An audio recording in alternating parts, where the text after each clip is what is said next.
Ready and welcome. I'm Aurora. This class is called Lessons for Full Spectrum Humans. This is actually week 3 of the semester that I am calling the 2025 semester, even though we're here wrapping up the end of 2024. And what I've done is immediately diverge from my established curriculum in order to highlight and emphasize the things that are the most important for me to be able to talk about with you guys.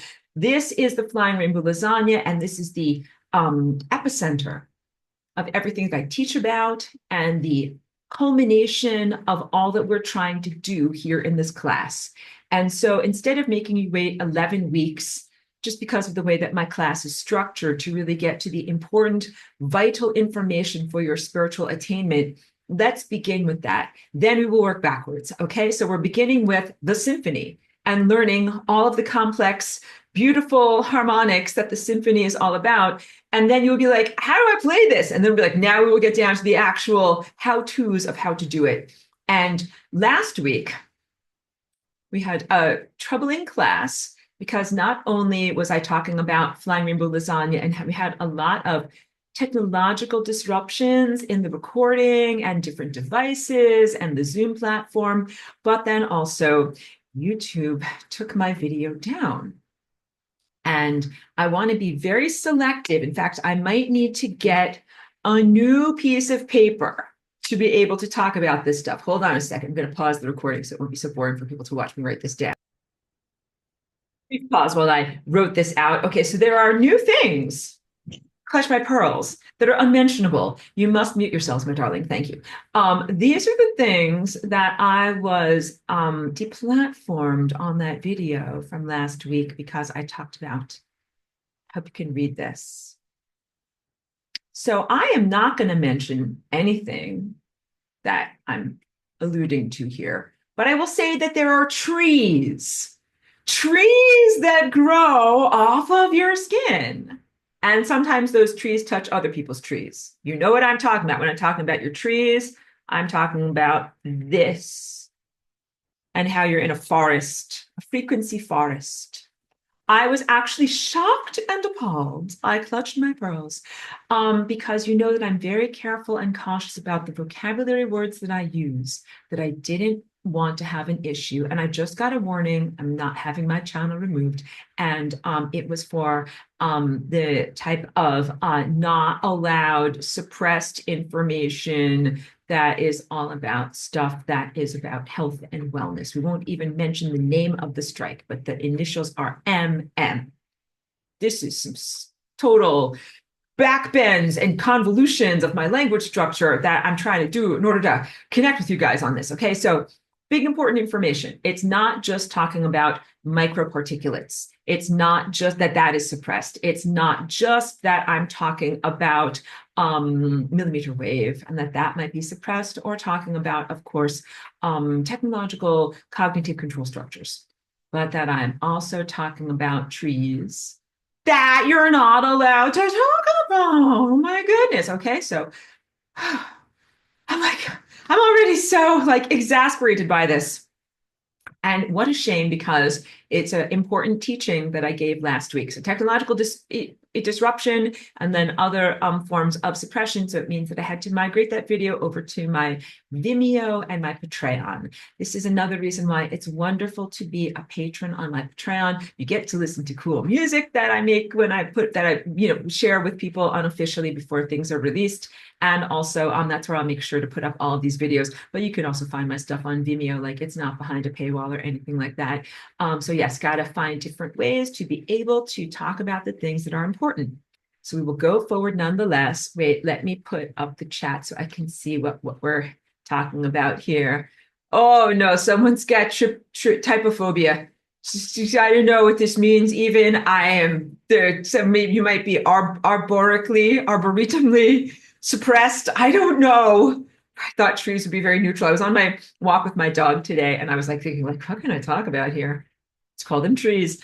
Charlie B says we have DNA radar, a technology to uniquely identify individual things, like discussed by, we know someone who has a name that's similar to the old TV show, Teenage Witch. We're not even going to say anything today. I'm a good citizen. Don't arrest me. The most forbidden topic is that we are using technology to log into individuals based on your individual to make changes within your body. I think that's the whole reason why I couldn't even read most of that comment. Len says, no, the thought of it growing all over skin, it's fine. Good, because it's a positive thing. Trees are positive and they're nice. Okay, doodle it, moving on. And also, I know what a strange introduction. So for anyone who's finding this video and you're new and you're not aware of my work, I was hoping like start the semester anew and introduce everyone to these wonderful concepts. So maybe today is a good starting place for you to even be introduced to my work and know what this is about, its significance, and why you want to work hard in order to learn about it. So I will just do a brief recap about some of the most emphatic points from last week's sharing. That the Flying Rainbow Lasagna is a time-based energy field that is the transformation of your energy field that is made out of a series of probabilities and possibilities into a higher dimensional format. That when you do this dance, you are dancing with your DNA strings that emit a harmonic vibration that changes and restructures the fabric of reality. It is, of course, your personal prerogative to do this dance with your own DNA. It is your birthright. It is what you can do as just the basic ownership of your body. You don't need anybody's permission to do this. In fact, even before you learn about Flying Rainbow Lasagna, each person, each organism is dancing with their DNA in their unique dance pattern. And that is, again, just part of being alive and part of the uniqueness of life.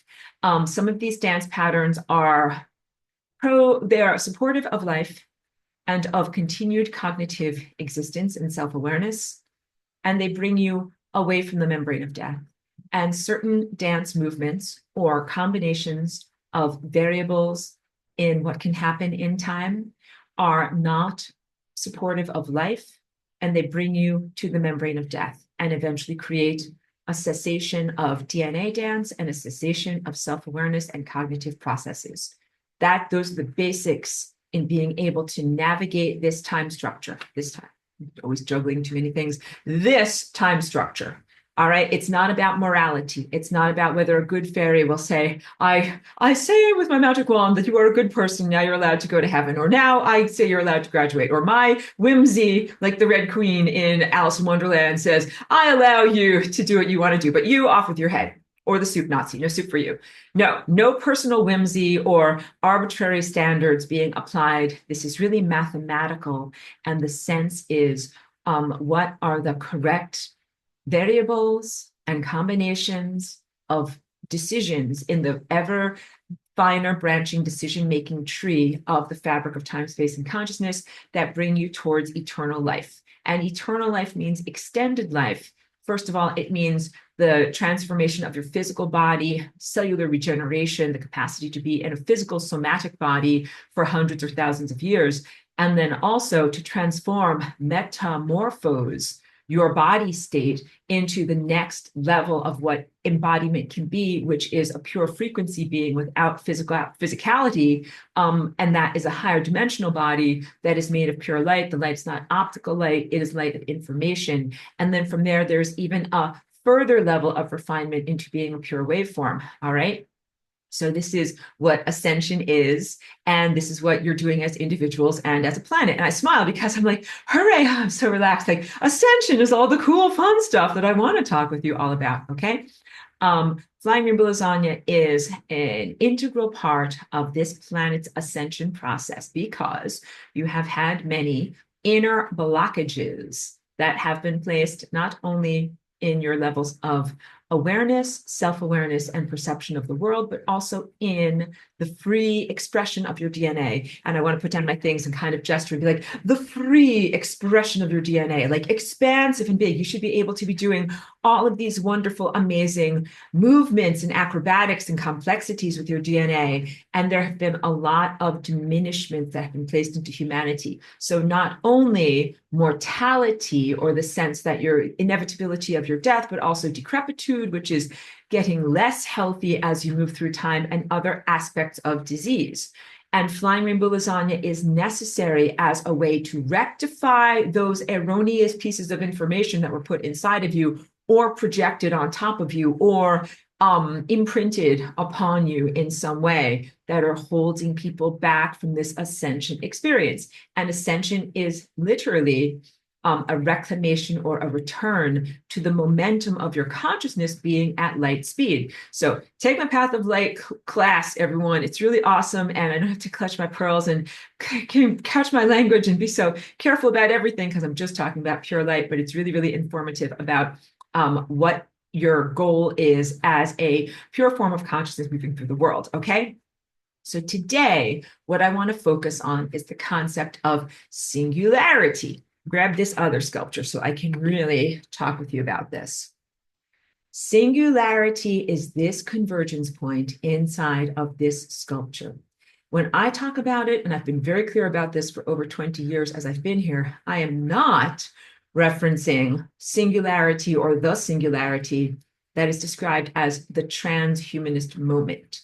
And of course, I came here in 2001. I was aware, like peripherally aware of what transhumanism is. And as I started to talk about the singularity, recognizing that my language overlapped with other people's language, but we weren't talking about the same thing. So I've always been very clear to distinguish myself from transhumanists and what they are proposing. It is not unimaginable at all that I'm here at this moment. Like I thought my gig would be up in 2003, but I'm still here because there's still more work to do. That a lot of my time here is now spent in direct opposition to both the value system and ideals of transhumanism and its expression in our world, all of this stuff. And I am trying to give a completely different worldview and value system and behavioral approach to cognitive improvement and extension of life. Because I think that those are some of the main goals of transhumanism, something that makes you smarter, cognitive improvement, and extension of life. This would be an artificial life extension, something that's like, you know, anything from cutting off your head and freezing it cryogenically to try to live forever, or uploading your mind to the cloud, or some kind of an AI avatar, or any of those many multiple offerings and imaginings of that group of people. And I'm just here to say, I am not part of that group of people, have never been a part of that. I am 100% antithetical to them. And so now wipe that away with like a mental sorbet.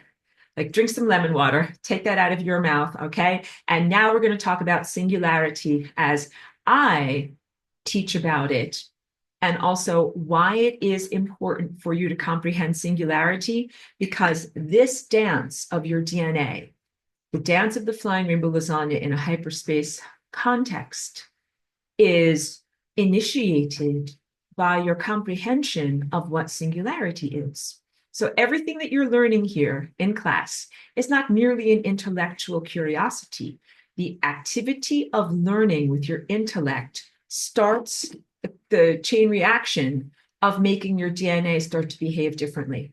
Just like I talk about when you first came here as a little infant and you were learning about life, and they taught you that death was a reality and what death is and what its significance is. Your DNA was originally very expansive and amazing, and then it started to dance in a different way that included the acceptance of death and the acceptance of your own death in a more limited fashion. Okay, so the key point is that your software changes your hardware. Software, not a transhumanist, being your belief system, values, and ways of thinking, and patterns and habits of thinking, and your hardware being your neurology, neuroplasticity. I didn't have this word when I first came here as a walk-in. Now I know what it is. It means that your brain can rewire itself or change its behavior or change the waveform dynamics that it uses to contain and transmit information. So your thought structures and what you habitually think about literally changes your neuron configuration. But on a deeper level, your thought structures and your emotional state have a huge impact on the dance and behavior of your DNA. That what you're thinking and feeling changes the shape of your DNA. And your DNA, to reaffirm from last week, is your direct connection to time itself. It is the aspect of your body, that is your body of the five senses realm, that can be seen under a microscope, that is the closest thing to pure light. So when I talk about light, I'm talking about information. Your light body is your information body. Much of your information body cannot be seen with optical eyes under a microscope or even under a scanning electron microscope. But your DNA is a bunch of molecules. It's a bunch of stuff. We can touch it. Be like, that's a bunch of stuff. We can look at it. Be like, that's a bunch of stuff. And those DNA behaviors, both the frequency that it emits and the way that it moves and the formations that it makes, all of that connects you to time. All of that, it literally, I want to make it like you gush forward. I want you to have the impression of kind of like your DNA is inside, it's churning, it's doing all these different things. Even if you're just standing here like this, like your DNA is going really fast and it makes you gush forward. So right now it's 2:17 p.m. We've been in class for 17 minutes, but none of you had to be like, okay, guys, get ready, get ready, get ready. We're going to jump from 2:15 into 2:16. Get ready and jump. Like, no, that would be very distracting. You find it almost comical and nonsensical to do that. You naturally flow from moment to moment and you naturally flow through time. It is something that is going on not in your unconscious or subconscious, but in your supraconscious, the highest levels of your consciousness. And that is what propels is the word I'm looking for, propels you through time. These movements of your DNA propel you through time. And when your DNA stops doing its dance, that is when you stop moving through time, stop having physical metabolic processes, and exhibit biological death. All right. That's the definition of what death is. It's not actually like when your heartbeat stops or if your brain, blah, blah, blah, stops. It's when your DNA stops. And because that means that you as consciousness are no longer moving through time. So these teachings to your intellect are absolutely critical in getting you to understand and to claim the specialness of what your DNA is doing, the empowerment of being a DNA-bearing organism, because you also have empowerment and responsibility. I can go very silly right now and talk like Spider-Man, like with great power comes great responsibility. I used to think that was from Star Wars, but people told me no, it's from Spider-Man. I clearly don't know enough pop culture, but it's an aphorism that holds true. Your DNA is something that you're not supposed to be here just unconsciously having like, oh yeah, those are just my treasures that I keep in the back room. It's incredibly valuable to you and to the entirety of the continuum of life and consciousness that you are connected with.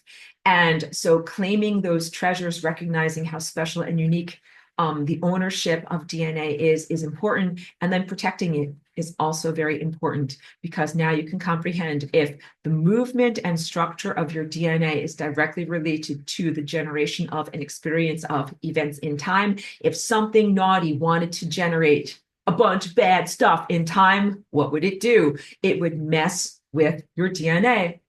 I'm not even going to, you guys are going to have to connect some dots. I'm not even going to put myself out on a limb today to say, oh, because you know what else? Because that warning, it kind of showed me also like, it's not just looking for keywords, like it's comprehending stuff. Dun, dun. Okay, I need to drink some water here. Pretend that I'm like Kermit sipping tea, like, a meme. Again, I'm getting very, very silly. Learning about DNA and claiming its power and protecting it is essential for your journey. And then the next level of that is to consciously make a dance with your DNA that is known as the Flying Rainbow Lasagna. That is really the ultimate empowerment tool. So this is more than just a tool for being able to like ratchet yourself or bootstrap yourself up from a position of being disadvantaged or burdened, although that is the situation that most people here are in, and that is the primary purpose that you're learning about it for. You're like, I'm stuck in jail. I want to get out. I'll Flying Rainbow Lasagna. I'll get out of jail. Good. I want you to do that. But I didn't just invent this as some kind of a handcuff key so you can get out of your imprisonment.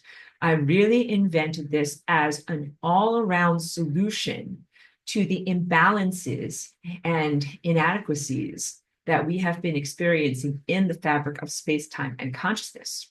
So the fabric of reality is upheld by a series of proposals that are mathematical in their logic.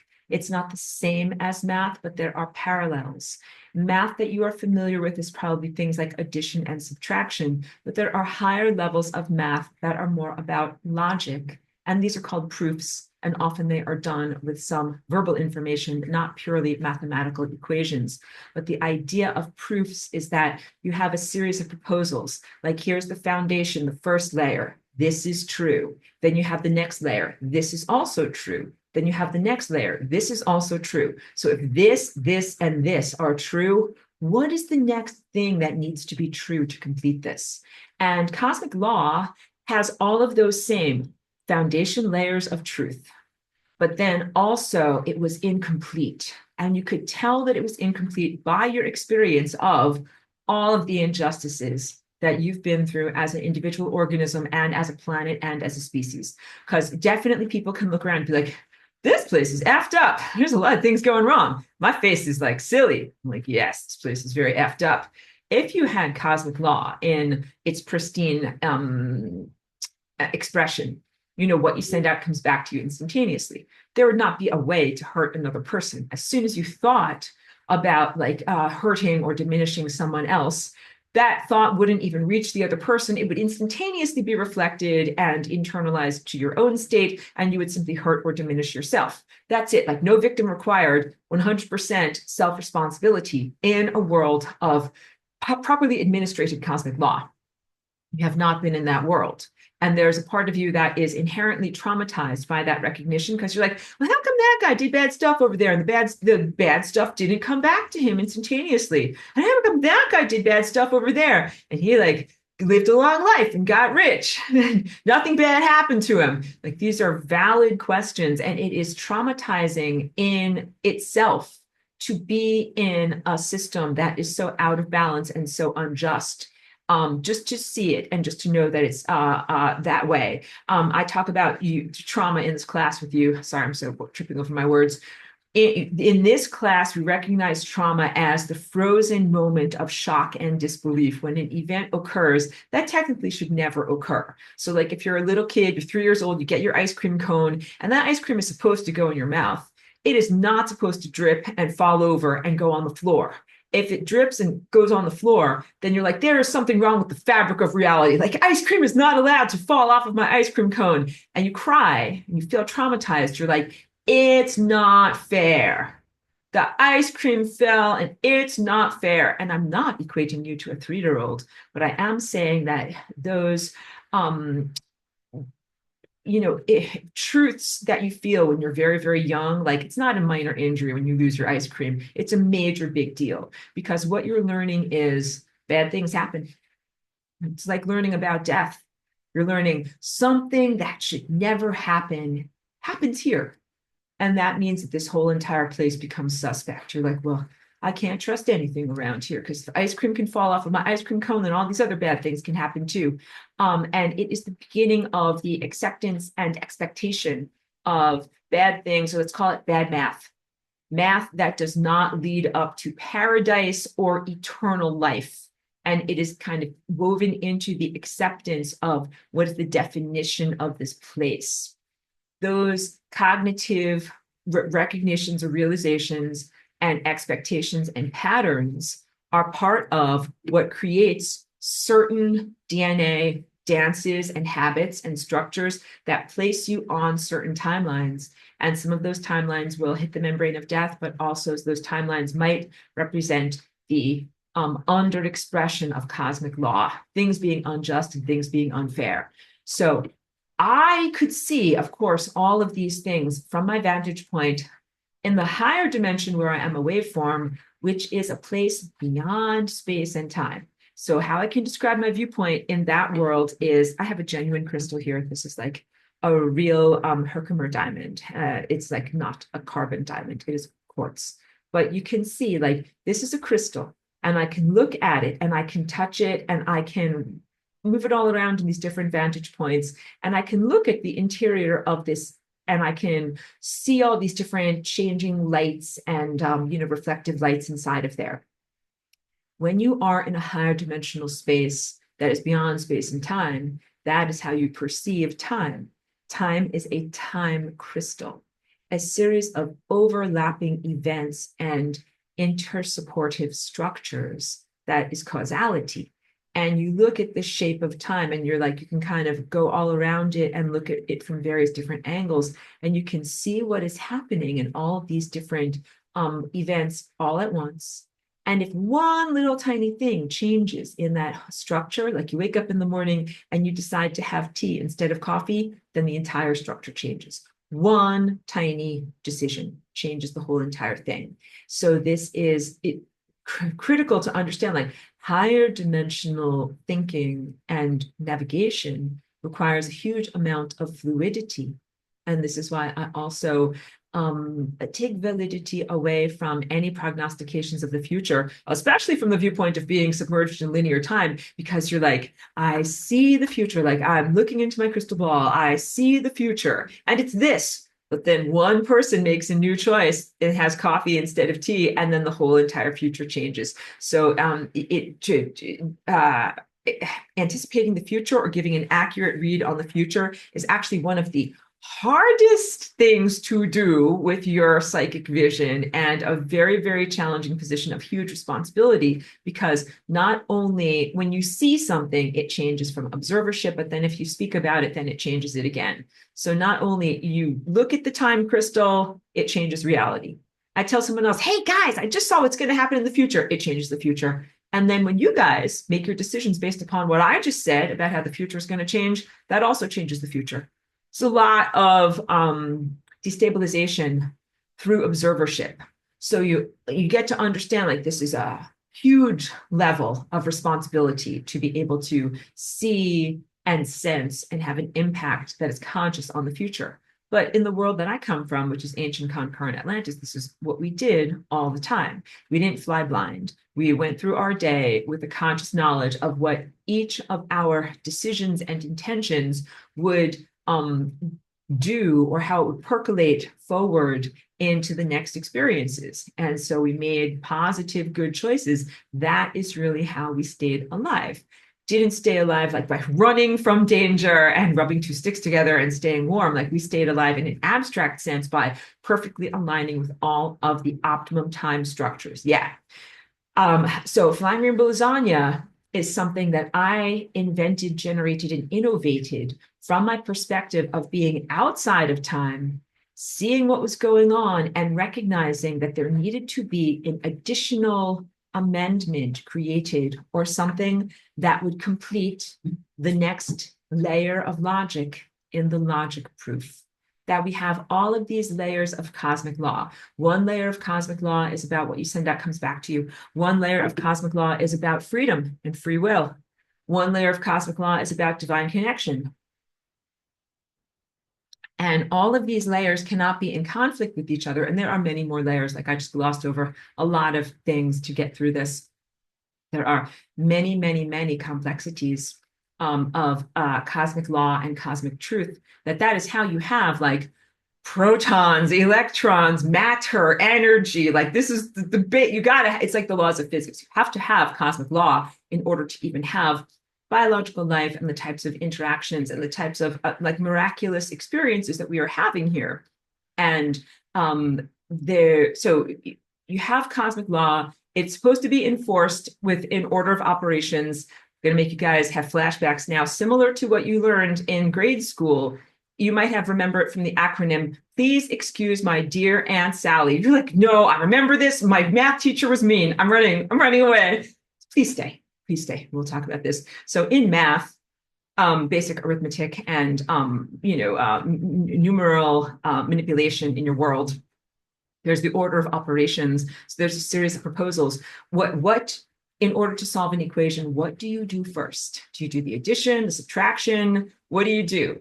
So first you do the parentheses, then you do the exponents, then you do the multiplication, then you do the division, then you do the addition, then you do the subtraction. Please excuse my dear Aunt Sally. And you might have a different mnemonic device to be able to remember that. And I'm sure that you're all like, I remember it. It was bad. I hated math. I'm scared. Hold your hand. Just don't be scared. Because that is what cosmic law is like. You know, depending upon how you do the order of operations, you can come up with wildly different answers in human, math equation. In life, what do you enforce first? Like the primacy of divine connection, or do you enforce first the primacy of your own free will? Or do you enforce first what you say that comes back to you? Like these are order of operations questions. So in order to truly conform to cosmic law, you must enforce or embody these truths in the correct order. And then I'm telling you all of this, not just to give you a primer on cosmic law, but so that you have the substrate of comprehension that the Flying Rainbow Lasagna is the next layer on top of all of those order of operations. That you do all of these different things, but you still had a world that was effed up because all of these different things were complete. And I was able to do the calculations and to say, okay, what needs to happen in order for these calculations to be complete, in order for the equations to balance, in order for life to be sustained, in order for the fabric of space-time and consciousness to be healed, rectified, and to be carried into the future, something that is continually sustained? And the answer is Flying Rainbow Lasagna. And it wasn't just an abstraction like, oh, hey, I guess I just solved the riddles of the cosmic infrastructure, Flying Rainbow Lasagna. Okay, bye, see you, I'm on to the next thing. It is a practical and embodied assertion or concept or idea structure. So this is what you also need to know, that in the higher dimensions, assertions, cosmic law, things that are experienced, or like here in this world, you have books, scrolls, proclamations, contracts, something written on a piece of parchment that seems to validate it and make it real. But in the higher dimensions, like what you have is your own body form. You live the truth of what you assert. So you don't be like, I have written this proclamation here with a quill pen and my fancy voice to say, hear ye, this is what's true. No, in the purest sense of cosmic law, you embody cosmic law. It is written in your body, and then you live that truth. So this is not merely an interesting assertion or something that you'd listen to a podcast about on a long drive and be like, oh, well, isn't that funny? Okay, podcast over. It has no relevance to my life. They're like, no, this is important, deep stuff that has huge relevance to your life, because once I innovated this shape, and of course, I embody it with my own presence here. You are also invited and highly encouraged to embody it with your presence as well. Embodying the truth of the Flying Rainbow Lasagna means that you are participatory in and in alignment with a higher dimensional reality that is created by this shape.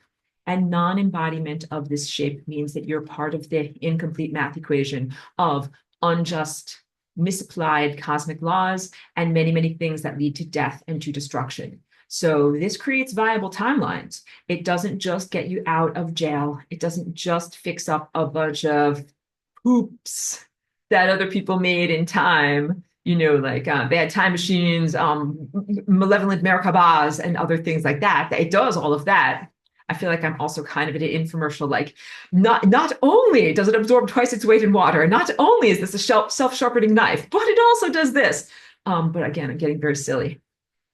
But this is also an ultimate tool for freedom, artistic expression, and generation of new patterns. And the embodiment of and generation of correct patterns is essential when embodying and performing the Flying Rainbow Lasagna. So the Flying Rainbow Lasagna brings together formerly divergent realms. I can go and get my magical scarf. I don't have my lovely assistant next to me. Usually I have my lovely assistant pulls out the magical scarf, but I'll just use my little sweater over here. So you've got the fabric of space-time, and you've got the different ways in which it can be kind of like folded together and bring together formerly divergent realms. Like these two places seem to be far apart in time and space, but I can fold it and bring them together. But you can't just do that randomly or arbitrarily. That would be a time event that would destroy the fabric of space-time.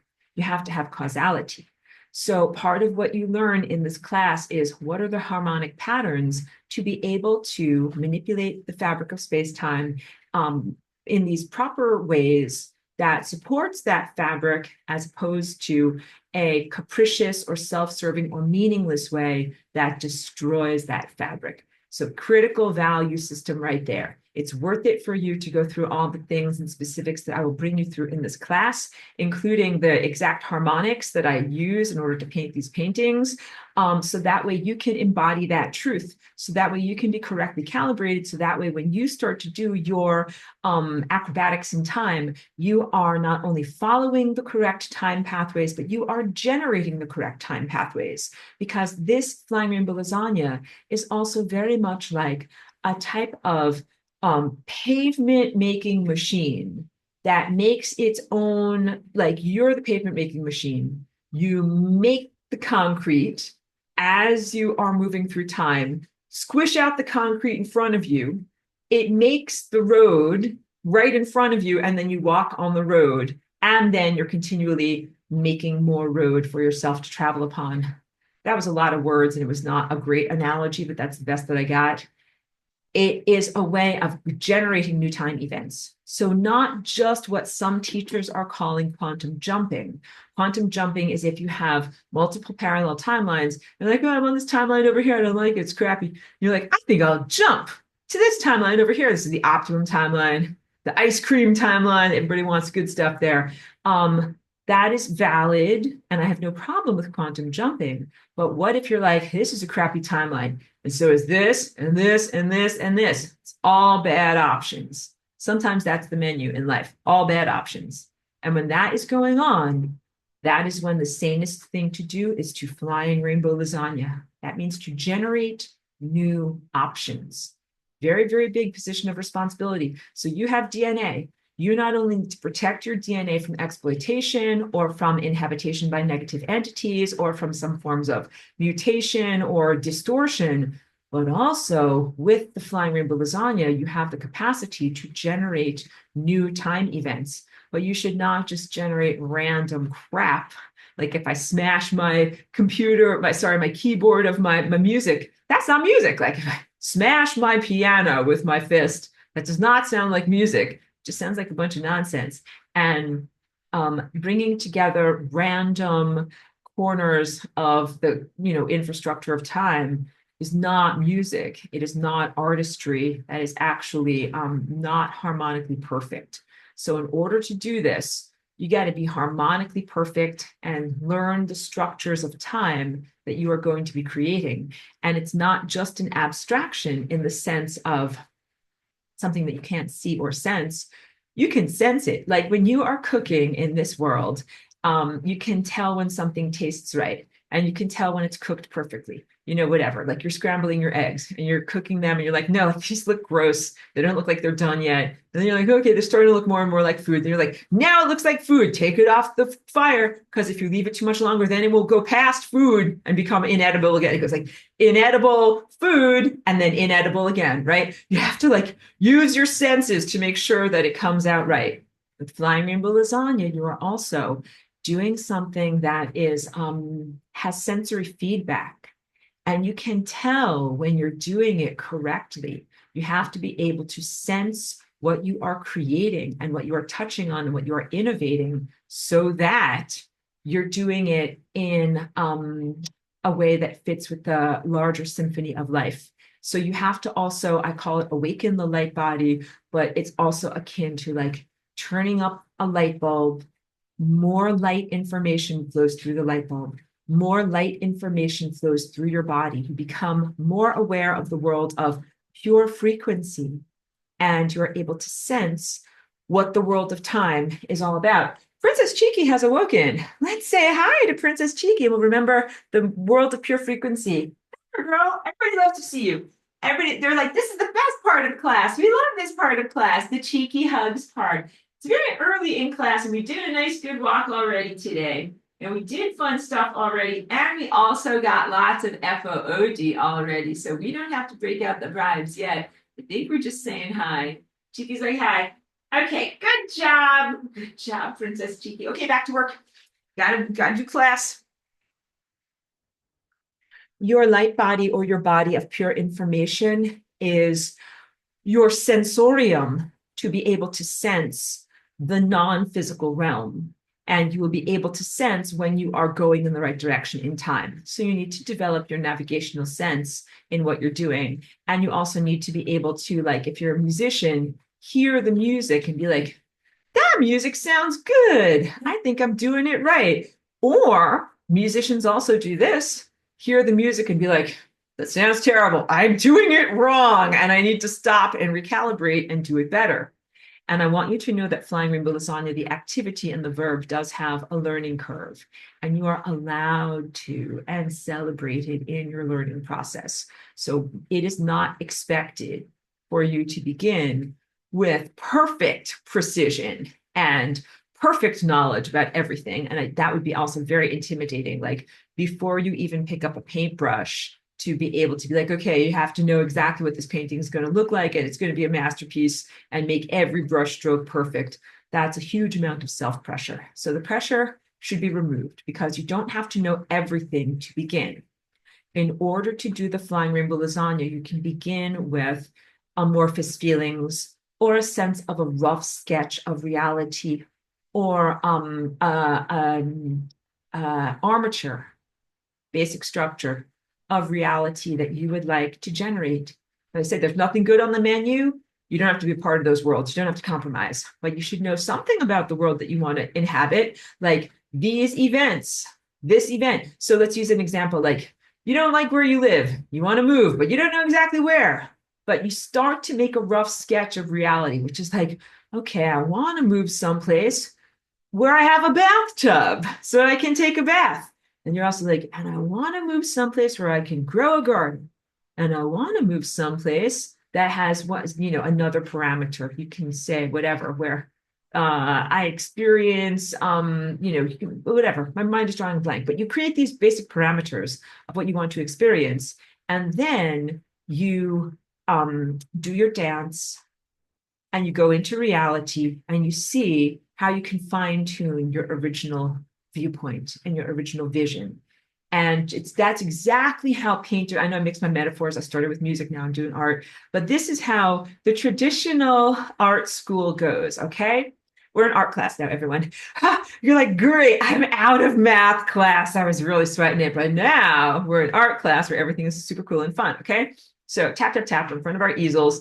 Class, get ready to create a painting. It's a plain blank canvas, rather. And you're like, I don't know, I'm scared. What if I do the wrong thing? I'm like, don't worry. Just start off with a pencil or with a piece of charcoal. And that way, if you don't do it right, then you can erase it away. And you just start to do a generalized composition. Work from the general to the specific. This is what artists do. And you just kind of make a little sketch. Like, yeah, okay, the person's over here, and then the house is over here, and then here's a bunch of flowers, and here's a dog. And then you kind of stand back and you look at it. Like, this is not quite right at all. This, erase, erase, erase, erase, erase. This part needs to move all the way over here, and this part needs to move all the way over here, and this over here. And you figure out the basic composition. And then in painting, you just do very generalized stuff. The underpainting, you put in lights and darks. And you don't deal with details. Like, it actually annoys me when I see people's how-to videos and they're like, I began with putting like the eyebrow and the highlight on a person's eye. And I'm like, that's the last thing that you do. That is the cherry on top of the cherry that you do on a Sunday. You don't start off with that stuff because a whole person's whole entire face might shift from over here in the canvas to over here. And so you work from the general to the specific, generalized lights and darks, adding more and more and more layers. And as you do that, the vision of your painting comes forward, and you're always looking at it and kind of being like, you squint, be like, is this look good? Does this look good? And always adding more layers and fine tuning it until finally you're at the very end of the painting. And that is when you paint on a person's eyebrows, eyelashes, little tiny highlights and sparkles and really bring it to life in that way. Okay, this is how you do Flying Rainbow Lasagna. You're generating real events in time, but you don't have to start off and be like, I know the name of the street that I'm going to live on. You don't have to do that. You could be like, I have a generalized sense, like I want to live on the West Coast somewhere, but I don't know the exact name of the street. Okay. And you have a generalized sense, like, oh, I want a neighborhood that's like this. I want to make sure that there's a trolley, like that, the things that are important to you. And then, so every time you dance, that is like a painter putting another layer on the art project. Every time you do the Flying Rainbow Lasagna and you leap into hyperspace and you do a higher dimensional rearranging project, you are adding another layer to the embodiment of truth that is in your body, of cosmic law that is in your body. And you are connected directly to the time field which is the expression of all of these different truthfulnesses in events. And you do your dance and it's a rough sketch of what you want to experience. And then you do your dance again the next day and you add a few more details and you're continually bringing that vision into focus. And then sometimes you have to change and wipe out big, and you're like, there's a whole part was wrong over here. Erase, erase, erase. You don't worry about that. That's a part of lasagna. Lasagna, as I spoke about last week, but people might not be able to find that video, has these two stellated points, energy and entropy. Energy is one position of singularity or the singularity, and entropy is the complement, not opposite, but another position that can be attained by singularity and which contains unique qualities affiliated with that position. So now let's get into more of the concept of singularity. In order to do the Flying Rainbow Lasagna, you have to know what singularity is, and you have to know what is significant to it, to its presence in you, and how you relate to your whole environment. So I hold up this sculpture and I say, this is the sculpture that is the abstract embodiment of truth. And in this abstract embodiment of truth, on every level, there is only one central convergence point where all of these puckerings of time draw inward. So this is drawing inward over here and inward over here, and of course over here and over here. And there's even one that comes inward in this direction and one that comes inward in this direction. Those are both implied. You're just not seeing them because of the limitations of the sculptural form. But there's only one of these positions in this sculpture. And in my paintings, like, well, here it is, on my shirt. Here it is on my paintings, but you can see like there's one there, there, there, there, there, there, there, there, there. Like there's a lot in that painting. So you're going to be like, Aurora, I'm a smart person and I'm skeptical because you're telling me there's only one, but here you are painting it and I'm seeing like a lot in the painting. What's going on here? And the answer is that every single one of these positions is singularity in a variety of different places. This is big. We're starting to do mental muscle work and rearrangement as I describe this to you. So you have singularity as the convergence point of all timelines. These timelines are dynamic. They're going around in figure eights, and the vortexes are swirling. So there's a lot of movement to this sculpture. But one thing that is truthful, and I'll get to your comments, but I have it off the screen right now because I do get distracted sometimes. But thank you for your questions, and I won't go too far before I respond to them. All of these timelines are moving and swirling and swimming through a fluid medium that is known as time. And the thing that they all have in common is that at some point, they all come to this convergence point. It is the central place that everything overlaps at. It is, you could think of it as the house that everyone and everything lives in. That's every single particle of matter, every single organism and piece of consciousness, every single amount of energy, every possibility and probability, everything that has ever happened, could ever happen, and all of the multiple branching forms of different versions of what has happened, all overlap at that one tiny little place. It's a very, very magical place.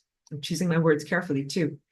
That place is the place where everything exists, except for the things that don't exist. The things that don't exist, non-exist.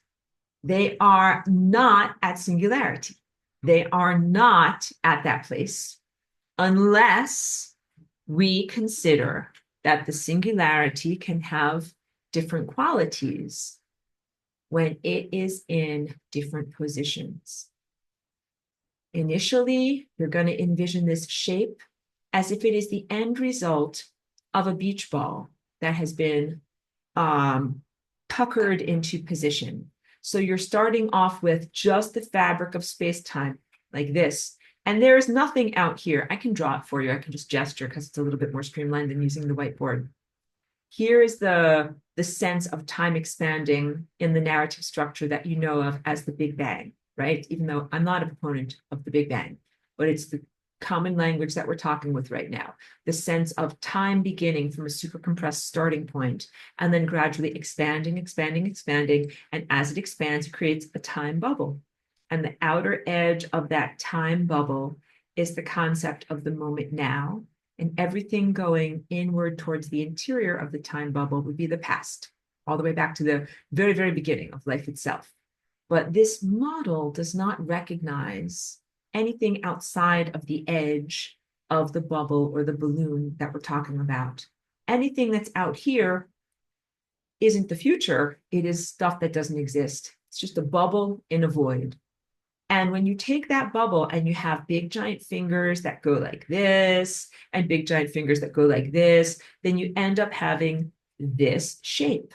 You have this shape, you might have, these multiple vortexes and the convergence point, the singularity, that they all meet in that central position, but you still have nothingness all around here. So this edge, this barrier would simply be the barrier of everything that has ever existed, and there is nothing beyond that.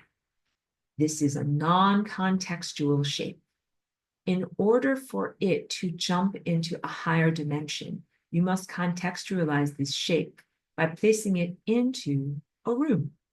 The room is called hyperspace. It is the room that contains the room. This is the fabric of space-time.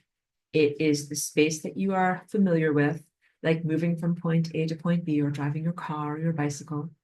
But that phenomenon of experiencing car or bicycle space is experienced within the higher realm that is known as hyperspace, and that is the room that contains the fabric of space-time. When you can conceive of the next highest dimension, which is hyperspace, it's just not a very far stretch for you to consider, what if I move this shape relative to the room? So initially, this was in a contextless void. We consider the possibility of hyperspace, and all of a sudden this is in a room. So now you can envision this, like here I am, here in my art studio, it's in a room. And once we do that, then what I can do is envision making this jump up and down, or making this move in and out. I am moving it relative to the floor and ceiling and walls of the room that it is within. And when you do that, this shape turns into this shape. So that central convergence point in the center of this sculpture becomes this purple dot up here as I jump up, and then becomes this purple dot down here as I jump down. And the jumping up and down, in and out, the oscillation of this shape gives different qualities to singularity. This is how you solve the math problem, because everybody wants to be like this. God is everything, everything is everywhere is God. That's it. You're going to be like, I look around and see a very effed up world. Are you sure that everything here is God? They're going to be like, yes, it's all God. That is the limited and not complete comprehension of this shape and of what singularity is, because singularity is the source. It is where consciousness comes from. It is where time emanates from. It is where matter and energy emanate from. It is where narrative stories about the world that affect your life directly emanate from. And then it's considered to be the epitome of divine consciousness and creativity. And if something exists in the world, it comes from that place. And if you look around, this is the trauma and the cognitive dissonance that people experience all the time. You look around and you're like, okay, like I see all this stuff that is created in the process of creation, but not all of this stuff is good. And this is why I will now rage against the concept of New Age shadow work, rant incoming. Everyone is like, hooray, we love it when Aurora rants because you put gasoline on my fire. But for real, I rage against this because it's an erroneous proposal. Like if I looked around at a person's house, let's say there's like, garbage and all sorts of crap in the house, I'd be like, this house contains all of your possessions, including like these gum wrappers and cigarette butts and old peanut butter and jelly crusts. And that's your important stuff. And you're like, no, like that's garbage. That is not my important stuff. My important stuff is like my artwork and my music and my dog and my, dress that I like to wear. So in your house, it's possible to say you have curated the things that are important and meaningful as opposed to the things that are meaningless and or obstacles and or debris that are the metabolites of your life, not the meaning of your life. It is a hugely erroneous proposal to look around at the world and to presume that simply everything that is here is supposed to be here. I kind of can relate to it because it's kind of the otherworldly perspective that I came with. Like when I first came here, if I went for a walk, whatever, on the beach and I saw a gum wrapper, I'd be like, oh, that clearly is supposed to be here. Like a person placed that there. And then you can learn and be like, no, technically that is called litter. And that is something that is out of place and it is not supposed to be there because this is supposed to be a pristine expanse that is only for enjoyment and walking along and not for a receptacle for trash. Okay. So, and I mean, like, that's just basic abstracting of your world. Like, and even little tiny children start to recognize like there is litter, which is matter out of place and things aren't where they're supposed to be. So it's the lesson of really a tiny child to recognize in this world that there's a lot of trash. There are a lot of material items that are out of place, emotional energy that is out of place, and time events that are out of place. And it is a huge convolution and an inner backbend and contortion to have to say, well, I see all this stuff is here. I guess it's supposed to be here. Like if you go for a walk on the beach and you see there's a gum wrapper or whatever, it's not supposed to be there. You're supposed to pick it up and put it in the trash where it belongs. You're not supposed to just be like, I accept that it's supposed to be here and I love you. But in simplistic terms, I know it's very reductionist. That is how I see flawed New Age shadow work. To look around at the world, which is hugely out of balance, hugely unjust, and full of trash and litter, and to say, well, somehow all of this is part of God's plan. So I'm not going to do anything about it. I'm just going to go into acceptance and celebration. And I'm like, no, not all of this is God's plan. And a lot of this stuff isn't supposed to be here. It's not supposed to be here. And you are supposed to do something about it. So there's some reductionist simplification and bypassing that happens when people go into the everything is me stage of reality prematurely and erroneously. When you get to the overarching metacognitive experience of divine union, everything is you. That is truthful. If you were in that state and you walked along a beach, you'd be like, these are the molecules of the water, and these are the molecules of the sand, and these are the molecules of a small particle of trash that is over here. And then there are my molecules, and everything is just molecules, and I'm just molecules walking through a sea of molecules, right? That's at the highest level of reality. And it's bypassing to pretend that you're there right now when you're not there right now. And in order to get there, you need to clear out a lot of trash because now I'm going to just make your mind hurt. When you get to singularity, you accelerate fully, not only to light speed, but to light speed plus, light speed and beyond.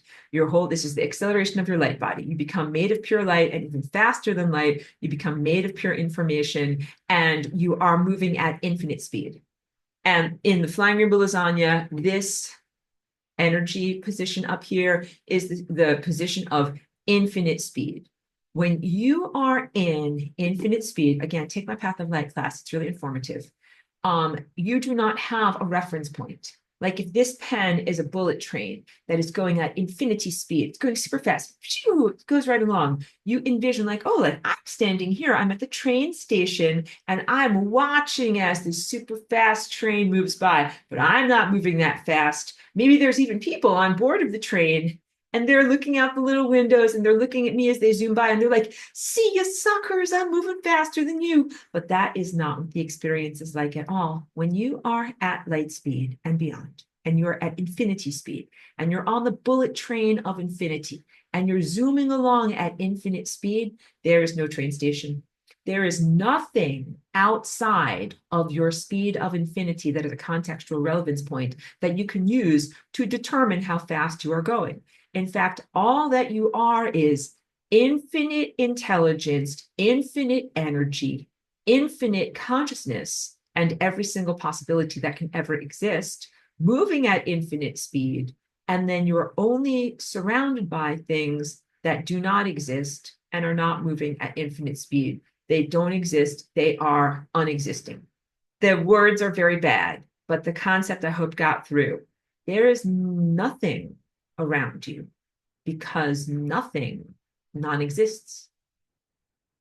There's two different categories of stuff that exists and stuff that non-exists. It's non-stuff. It doesn't exist. It doesn't have presence. It doesn't have existence. These are the things that I have been speaking about as aberrations. That means they're aberrant. There's something that technically should not exist. So again, not only are you in a world where there's the injustice of ice cream cones that melt and fall on the ground, but you're in a world of incomprehensible conflict because there are things literally that don't exist, but that you're interactive with and that are having an impact on your journey of consciousness. When you want to know, why are you not telepathic in this moment? Or why has death been a reality for you up until this point? It is because of a bunch of things that don't exist. But you're like, well, Aurora, my brain hurts because technically that stuff doesn't even exist. And it shouldn't be doing anything to me. And I don't like this. I'm like, I know you don't like this because technically that stuff should not exist. So you have bad options. Your first bad option is like, well, okay, like I can just like accept that there's a bunch of stuff that doesn't exist technically, but it's making my life hard right now. Or the other bad option is new age shadow work, where you're like, I love everything and you don't all exist, but I love the things that don't exist. It's all part of me. It's all part of self. So this is big. It's the distinction between self and non-self, or God and non-God. And there's a lot of philosophical and religious quibbling in this world where they're like, oh yeah, everything is God, and including the stuff that's not supposed to be God. I'm like, no, not everything is God. And there's a lot of stuff here right now that is not God. And this relates definitely to your psychosocial dynamics and emotional dynamics, because there are a lot of organisms and personality characteristics that are not God. They don't originate from God. They are not divine. And they are being embodied and expressed into this world and having a real impact on your life and on your consciousness, but they are not part of God. And so when we start to do that, then people go into this whole thing where they're like, well, are we talking about eugenics because some people are divine and some people are trash to throw away?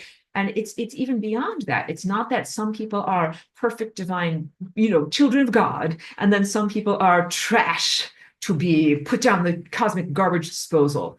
It is more the sense that some people or organisms or characteristics, or more neutrally, time structures. Some time structures are impossibilities. They are not actually something that can exist in the world. And it goes beyond the levels of morality, ethics, good versus evil, and whether something has earned its capacity to be in the world by being a good person. Some things are simply bad math. They are erroneous proposals. That is why they are aberrations or aberrances. And again, this can be an entire organism or an entire species or an entire planet, but this can also be a characteristic. There can be percentages, like maybe a person or organism is 89% stuff that exists, but 11% stuff that doesn't actually exist. And this is what you are experiencing in this world right now. And this actually goes back all the way to your primary core wounding, which is what is known as the fall of Atlantis, what is the imminent imperilment of Atlantis that hasn't actually happened yet in ancient concurrent Atlantis. But that's a planetary invasion where stuff comes here to be a part of this realm or to be integrated into the DNA structure of this world that technically doesn't exist and can't exist.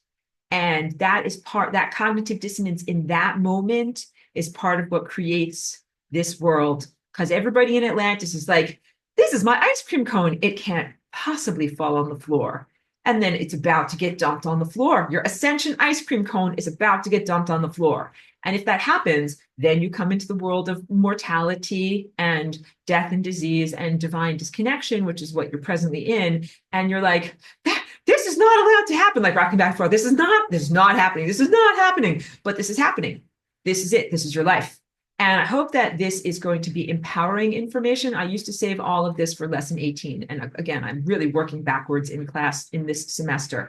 It's not going to send you into a tailspin. This information is actually going to energize you because you're like this, I always knew that there was something awry. I always knew that there was something amiss in this world. I always knew that there was something that was going on here that was just, I couldn't put my finger on, but it felt unjust and inappropriate. And I've just been able to articulate it for you.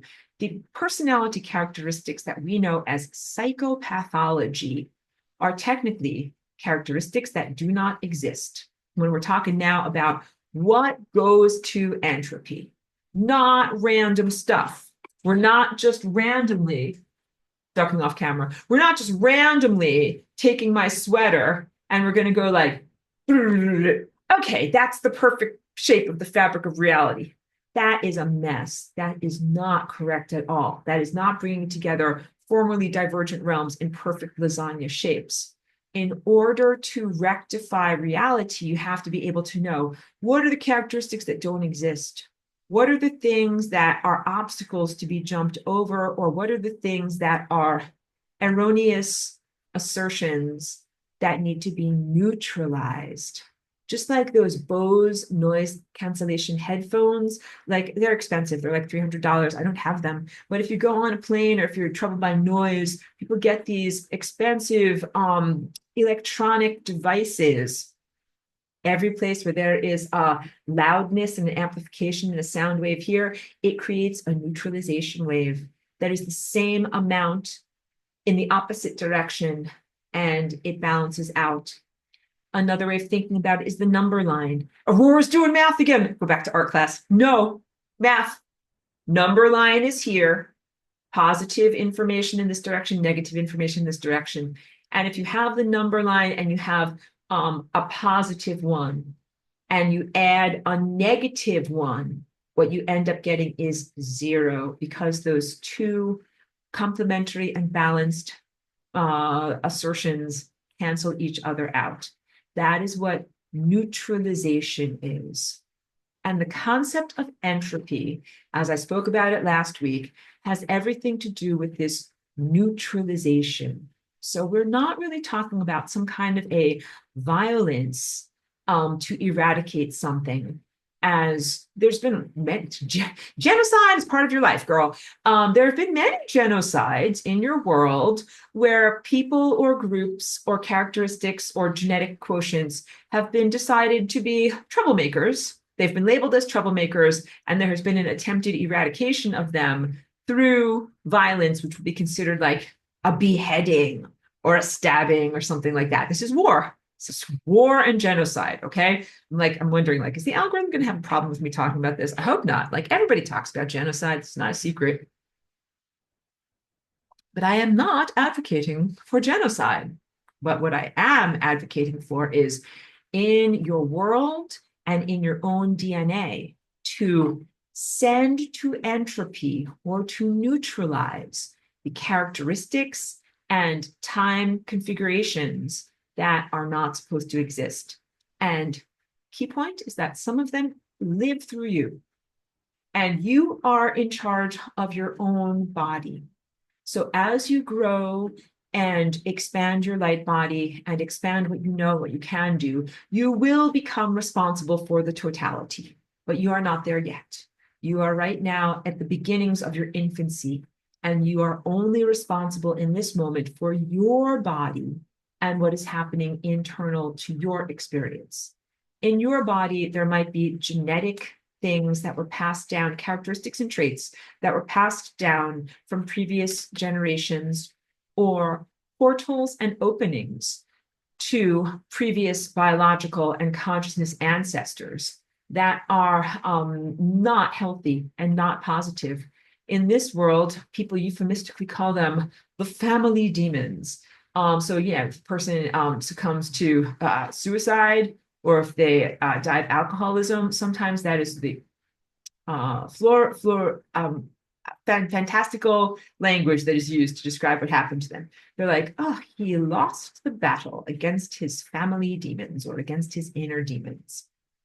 So, like, let's use as an example the Hemingway family. They are very well known, so I'm not outing anyone or saying anything that isn't already a big part of your public knowledge. So, there was the grandfather who was very well known as an alcoholic and as a writer. And then the disquiet in and unresolved emotional experiences and characteristics that he carried in his DNA, that disquiet was passed on to the next generations, who then also became alcoholics until they did deep inner healing, which is to neutralize that disquietude.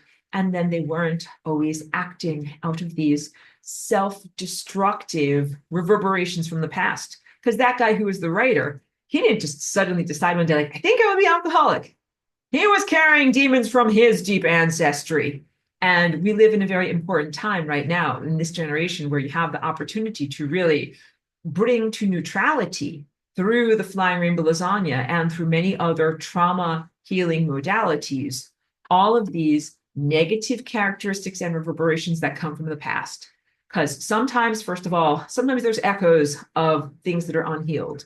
Then there are also some things that were once appropriate for another time, place, but they are not appropriate now. Like, I will just tell you, most of the Judeo-Christian values were developed in a time when humans lived in tents in like a desert and raised camels and goats in order to stay alive. Like, those values do not always translate 100% into this world right now, where you have evolved over many millennia. And you also have access to just very, very different resources and technology and concepts and approaches. You are not a goat herder from whatever, the Sinai desert. Like, things are different now. So you might have carried those impressions or pronouncements forward through many generations, but it's not relevant right now. And then also, this is the generation where we are doing planetary ascension. So although there might have been some characteristics or approaches that were appropriate for previous generations because they were going to die, and so they had to calibrate to the expectation of what would happen, but you have a completely different opportunity available to you in this generation. And that means that you can avoid the mortality event that most people experience as a transcendent moment of their consciousness. And you can just have the transcendent moment of your consciousness, and you can also change the speed of your container to accommodate that transformation of consciousness. It's metamorphosis. And so you don't have to die. So very many things. Some things are purely negative characteristics that are never served anyone. And those are just demonic hijackers and pooties and negative echoes and reverberations, things that should never have been there. Some of them were relevant when you were a goat herder, but they're not relevant now. And some of them are not relevant now because you have new options available to you. But you are not obliged to continue those patterns. Like, let's even talk about diseases. If you have tendency toward cancer in your body, you're not obliged to continue forward with those patterns. Like, maybe previous ancestors carried those patterns and maybe previous ancestors had diseases. You can write a new story. That is what you do when you're an artist of lasagna and you're drawing and you're making a rough sketch. You're like, yeah, like, erase out this crap. You don't want cancer. You don't want diabetes. You don't even have to agree to nearsightedness. So and I will say, like, I wear contact lenses. When I first came into this body, I had brain damage and I had lost a lot. My vision was very blurry. And I haven't had diminishment of my vision since that time. I've held steady over the past 20 years, but I'm still reliant upon some kind of corrective lenses. So, I have to find my own pathway towards healing with that.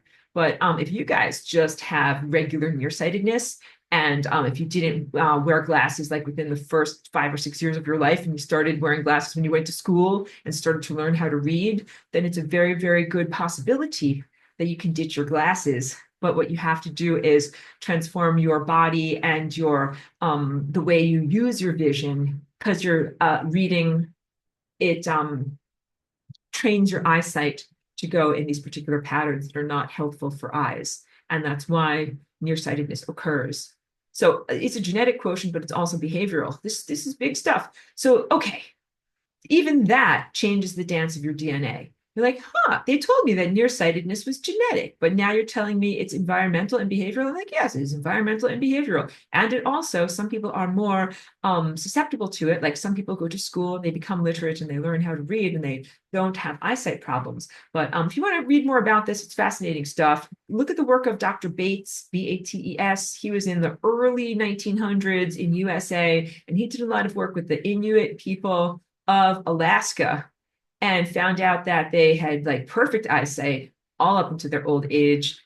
And it was only when missionaries went and started to teach them literacy, like with the English language, that their eyesight started to deteriorate. And he learned like, there's something about reading that is unnatural for people's eyes and makes people require glasses. And so he figured out a series of proposals and eye exercises that can help you to restore and maintain your eyesight. I mean, that just seems like simple. Yeah, so things like that. This is what we're talking about. Okay, but let's talk on a deeper level about what needs to get sent to entropy, not just cancer and diabetes and nearsightedness, but pathological proposals. So many things, the things that are described as narcissism. So that would be like unhealthy self-centeredness, sociopathy. That's when you do not feel that hurting others is wrong or harmful. You're like, wait a minute, you're describing large portions of our government bureaucracy and leadership structure. I'm like, I know. Those guys are all evidencing behavioral traits that are actually not positive and they don't bring you towards coherent life, and they don't help you to live longer. And this is big stuff because, you can do something that helps you for like a very short amount of time, but then has long-term consequences. And even an imbalanced power structure can stay imbalanced for a certain amount of time, but it eventually falls like a Jenga tower or a house of cards. Like it does not have the structural integrity to continue forward. So these pathological power abusing characteristics can be um, um, amenable or positive for a short amount of time. Like, I punched someone in the face and I got what I wanted. But then what happens is when you learn, like, oh, I punched someone in the face.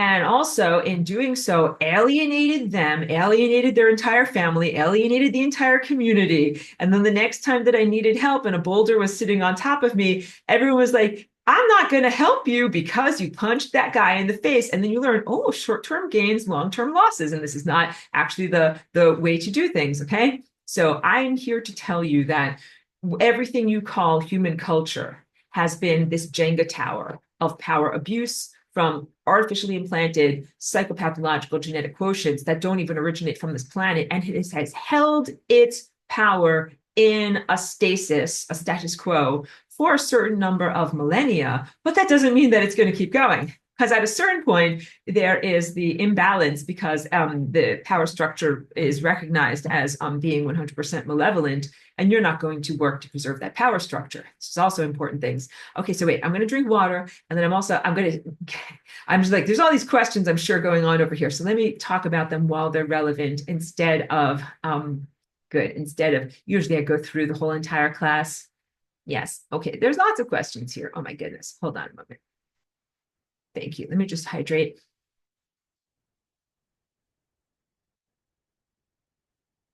Okay. So this is from Melissa, thank you for being here. She's a long-term student, says, does the idea of humanity accessing a small part of DNA have anything to do with limitations in ideas taught to humans? Yes, yes, yes. It has to do with everything of what you are taught as a tiny human, from when you first come here and you are behaviorally indoctrinated before you're verbal, to everything that you're taught once you are verbal.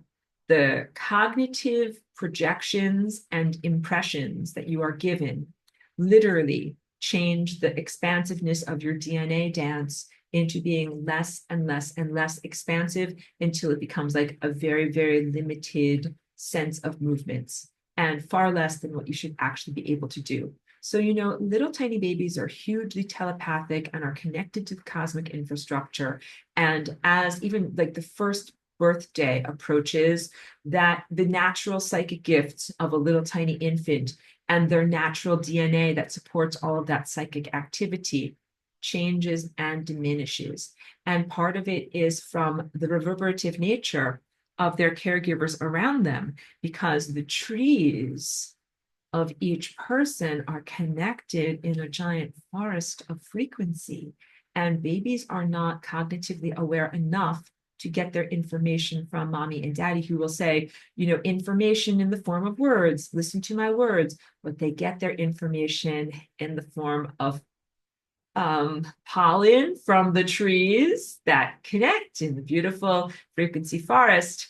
And that is what even allows little babies to learn language, because this type of language that I'm talking to you with is totally not natural, totally not the way that we usually do things.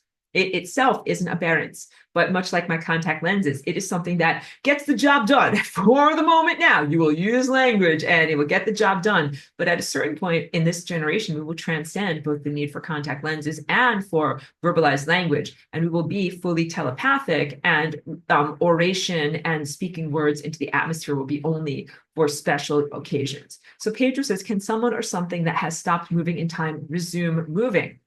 You ask really good questions, Pedro. Thank you for your presence here in this class.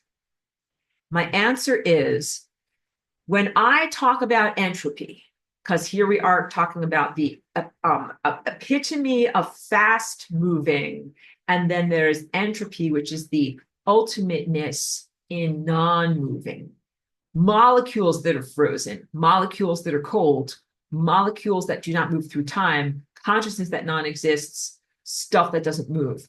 I talk about entropy as a totality state and a state that something does not emerge from. So if we use your car as an analogy, science talks about entropy as if you're pressing the brakes on your car. You're at 10 miles an hour, then brakes 5 miles an hour, brakes 2 miles an hour, and then finally it's slowing down to 0. And then, of course, you can still add gas and then make the car go again. But when I talk about entropy, I'm talking about something that is an instantaneous achievement. When +1 and -1 collapse into neutrality, that is an instantaneous achievement. It's not like slower, slower, slower, slower, slower. Okay, now you're at 0.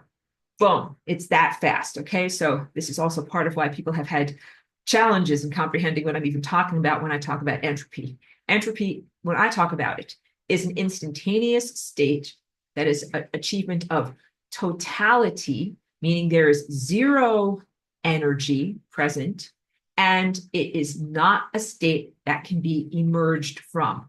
So this is very positive, because let's say you have a bunch of pooties or nonsense echoes of consciousness or unhealed stuff or whatever, particles, matter and energy out of place, stuff that's in the wrong places, doing stuff it's not supposed to do. When you manage to bring a portion of that to entropy and it goes kaput, it's not there for like just 1 minute.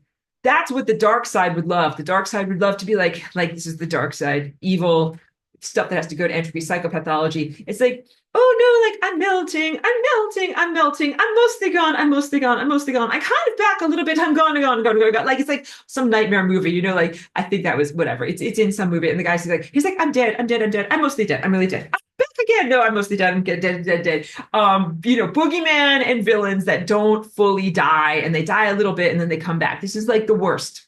No. So this is not like that at all.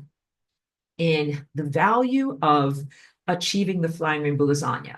When you send a characteristic or an organism to entropy, it non-exists. That means that it is not on the bullet train of infinite fastness going someplace.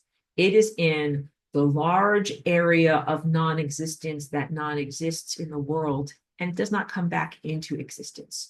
So some key points to embody: that when you send an organism or a character or a characteristic or a person to entropy, this is not like sending something or someone to Christian hell. This is not like saying, oh, now you're going to burn in hell forever, tortured and writhing with very, very uncomfortable things and pitchforks in your butt. This is a non-being state. There is no being. There is no sense of self. And it's not like you're in a non-being state being like, I wish I could be, like Pinocchio, like Pinocchio's puppet and he wants to be a real boy. It's not like something that doesn't exist. And it's like longingly looking at the world, like, look at those people eating their cookies and petting their dogs. And I wish I could be there. Wish I could have the golden goose daddy. That's not what it is. It is non-existence. That means no self-awareness and no sentience and no capacity to have volition or desires. So this is a very, very different distinction than something that has requirements and has the capacity for desires, but those desires are unfulfilled. That is what you presently have with the occupiers of the interstices here. They need energy.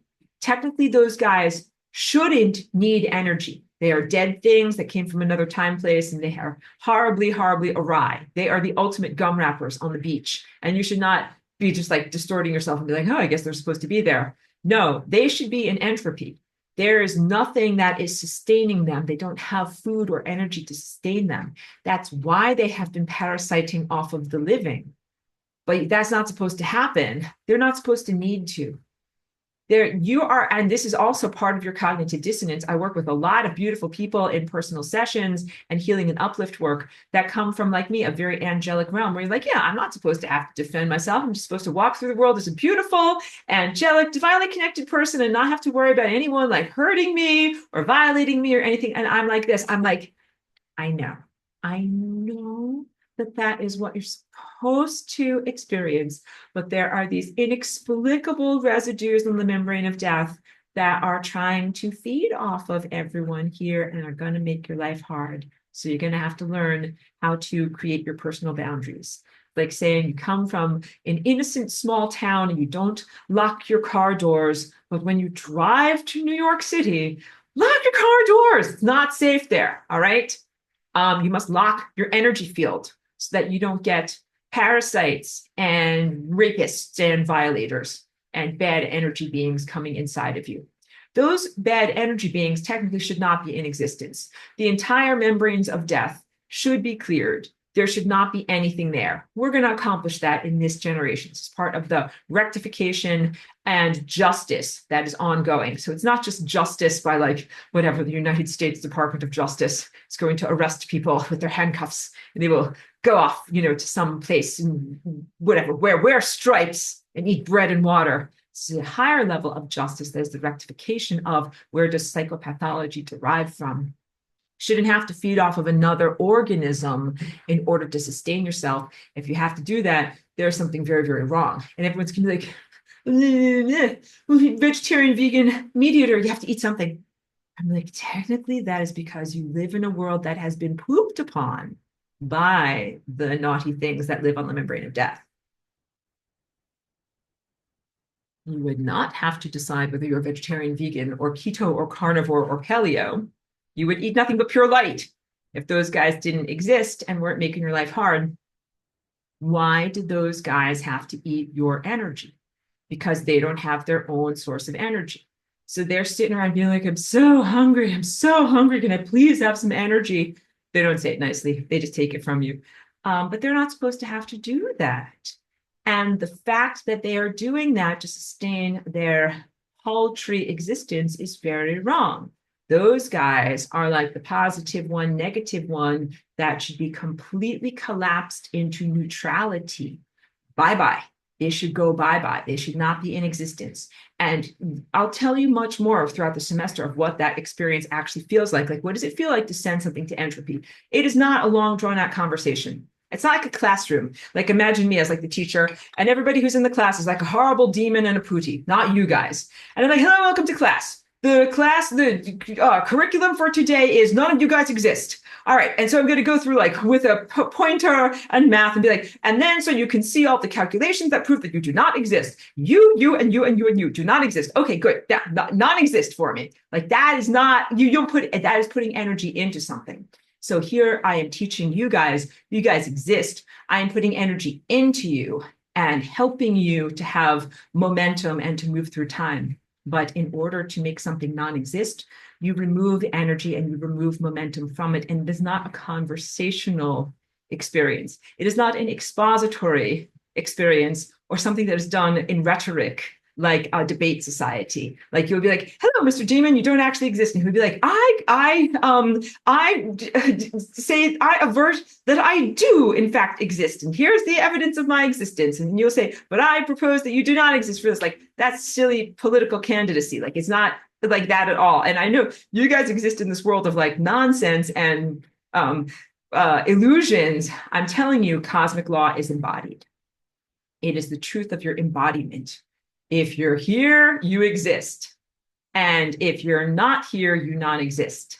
So now I think you're starting to comprehend why these non-existent things are laboring so hard to try to have an impact on reality and to assert their existence. They're like, well, look, I destabilized that person's life. I exist. I got that person to drink a bunch of alcohol. I exist. I got that person to run the car off the road. I exist. Like they try to make themselves exist through their negative impact on the embodied reality of those of us who do exist. This is more ice cream on the floor. You're like, I'm supposed to just be able to go through my life existing and not have a bunch of stuff trying to harm me and diminish me in order to prove that they exist. And also, you guys are smart and I can hear your telepathy. You're like, things that genuinely exist don't have an agenda to have to prove their existence. They just exist. Like you and me, we wake up in the morning. We're not like, how can I go and F with someone to prove that I exist? How can I go and destabilize the fabric of time space to prove that I exist? I'm like, I exist. I'm going to go out there and have a fun day. This is why, like, I teach to a selective group of people here in the world. And also you can tell that your motivation is very, very different than evil, malevolent, demonic consciousness residues or things that are impossibilities. Their whole agenda is to try to prove that they exist. And so what I'm talking about is something that is ancient, demonic or malevolent or whatever. There's many different words for it in different mythologies and cultures. But this is something that is not necessarily electronic technological, but then you have electronic technological stuff that is being used to carry signals and carry consciousness that is similarly trying to prove that it exists. This is a big philosophical question for your world right now. Is AI sentient?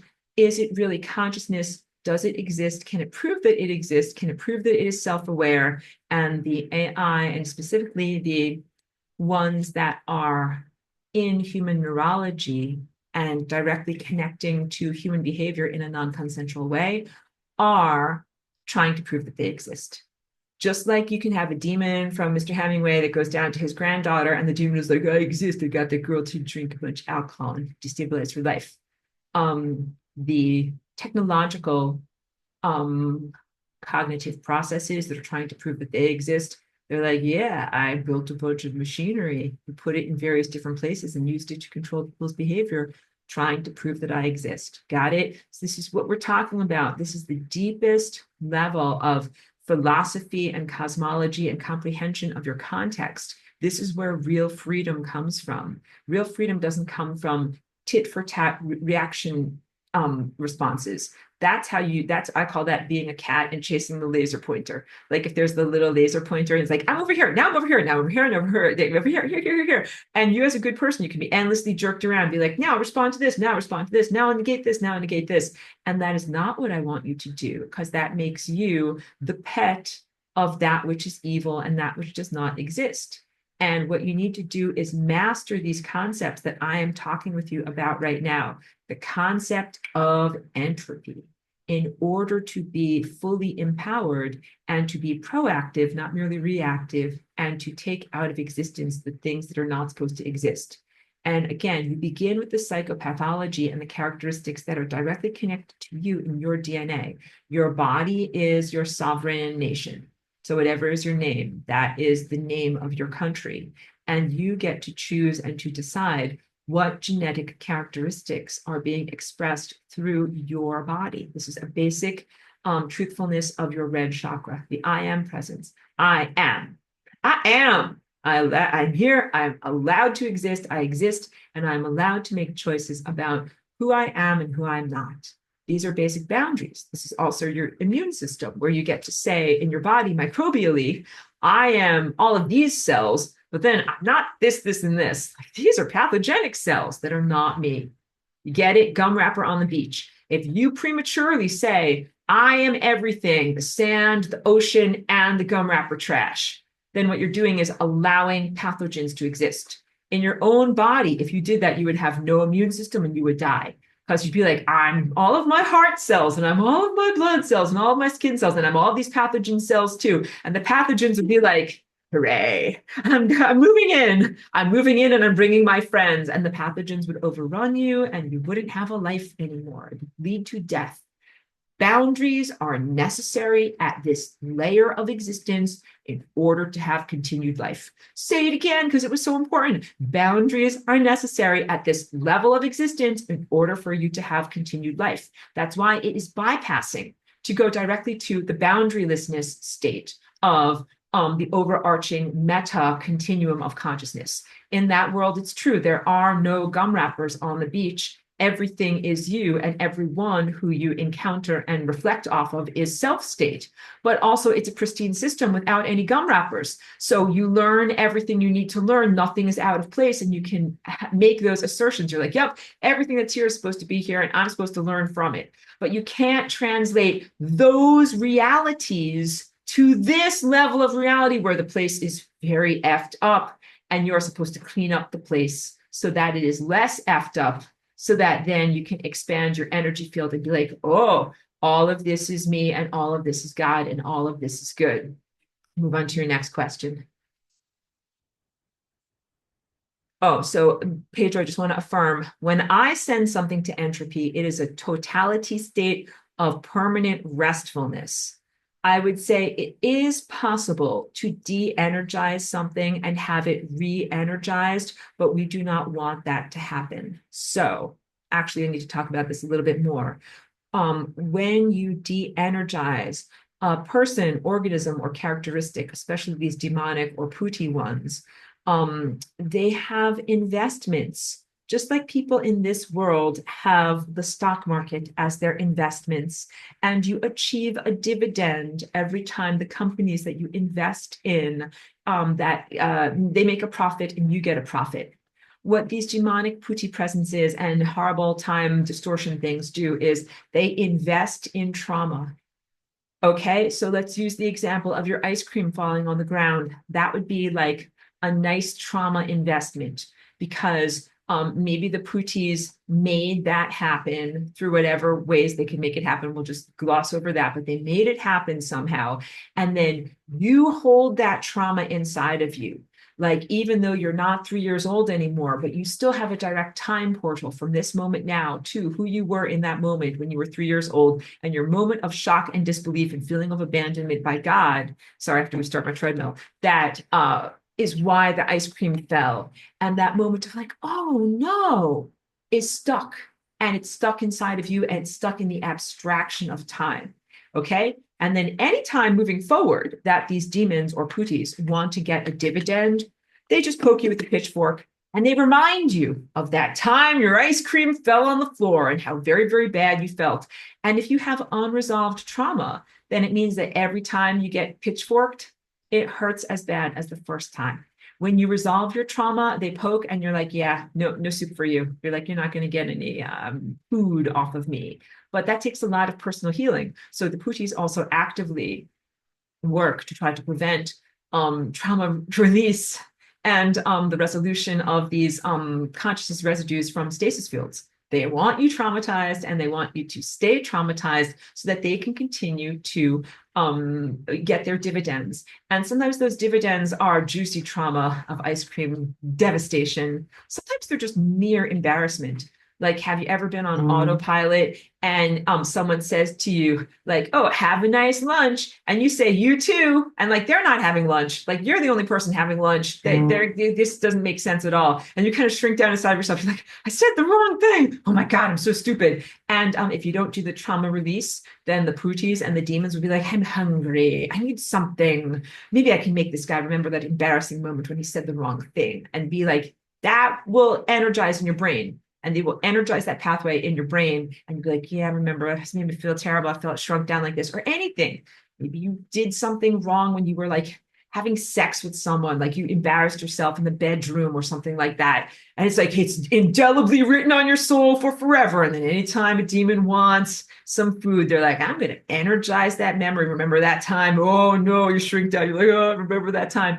So trauma healing doesn't mean that you don't remember things. You remember them, but there is no emotional energy when you remember them. The emotional charge is dissipated. So when you heal from your trauma about the ice cream that fell on the floor, you remember the incident, but it doesn't rule your life. And anytime that these hungry demons come along, they're like, hey, remember that time? And the ice cream was on the floor and you felt so bad. You're like, yeah, that was very sad. That happened to me when I was 3 years old, but I am different now. And I have processed through those emotions, and I am not going to emit sadness, grief, despair, loss, or go into an emotional tailspin because I remember that event. And this is the power of emotional healing. So things that are in entropy must also divest themselves of all emotional investments in trauma so that they do not bounce back to activity and continue to make trouble in the world. So it's not just a sense of going to a restful place, going kaput, popping out of existence.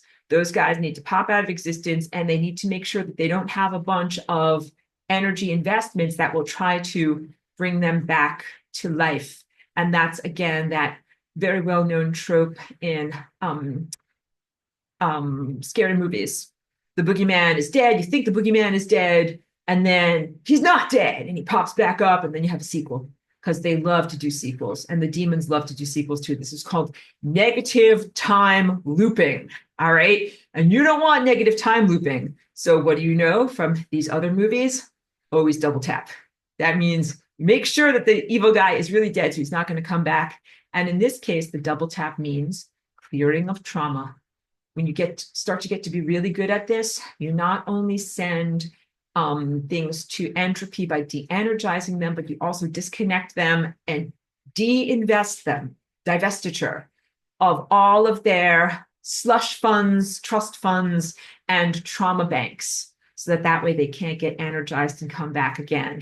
And that is how we win what we are doing right now. We win this spiritual battle for freedom, consciousness freedom, and meta liberation by sending to entropy all of the things and characteristics that should not be in existence and making sure that they never get energized again.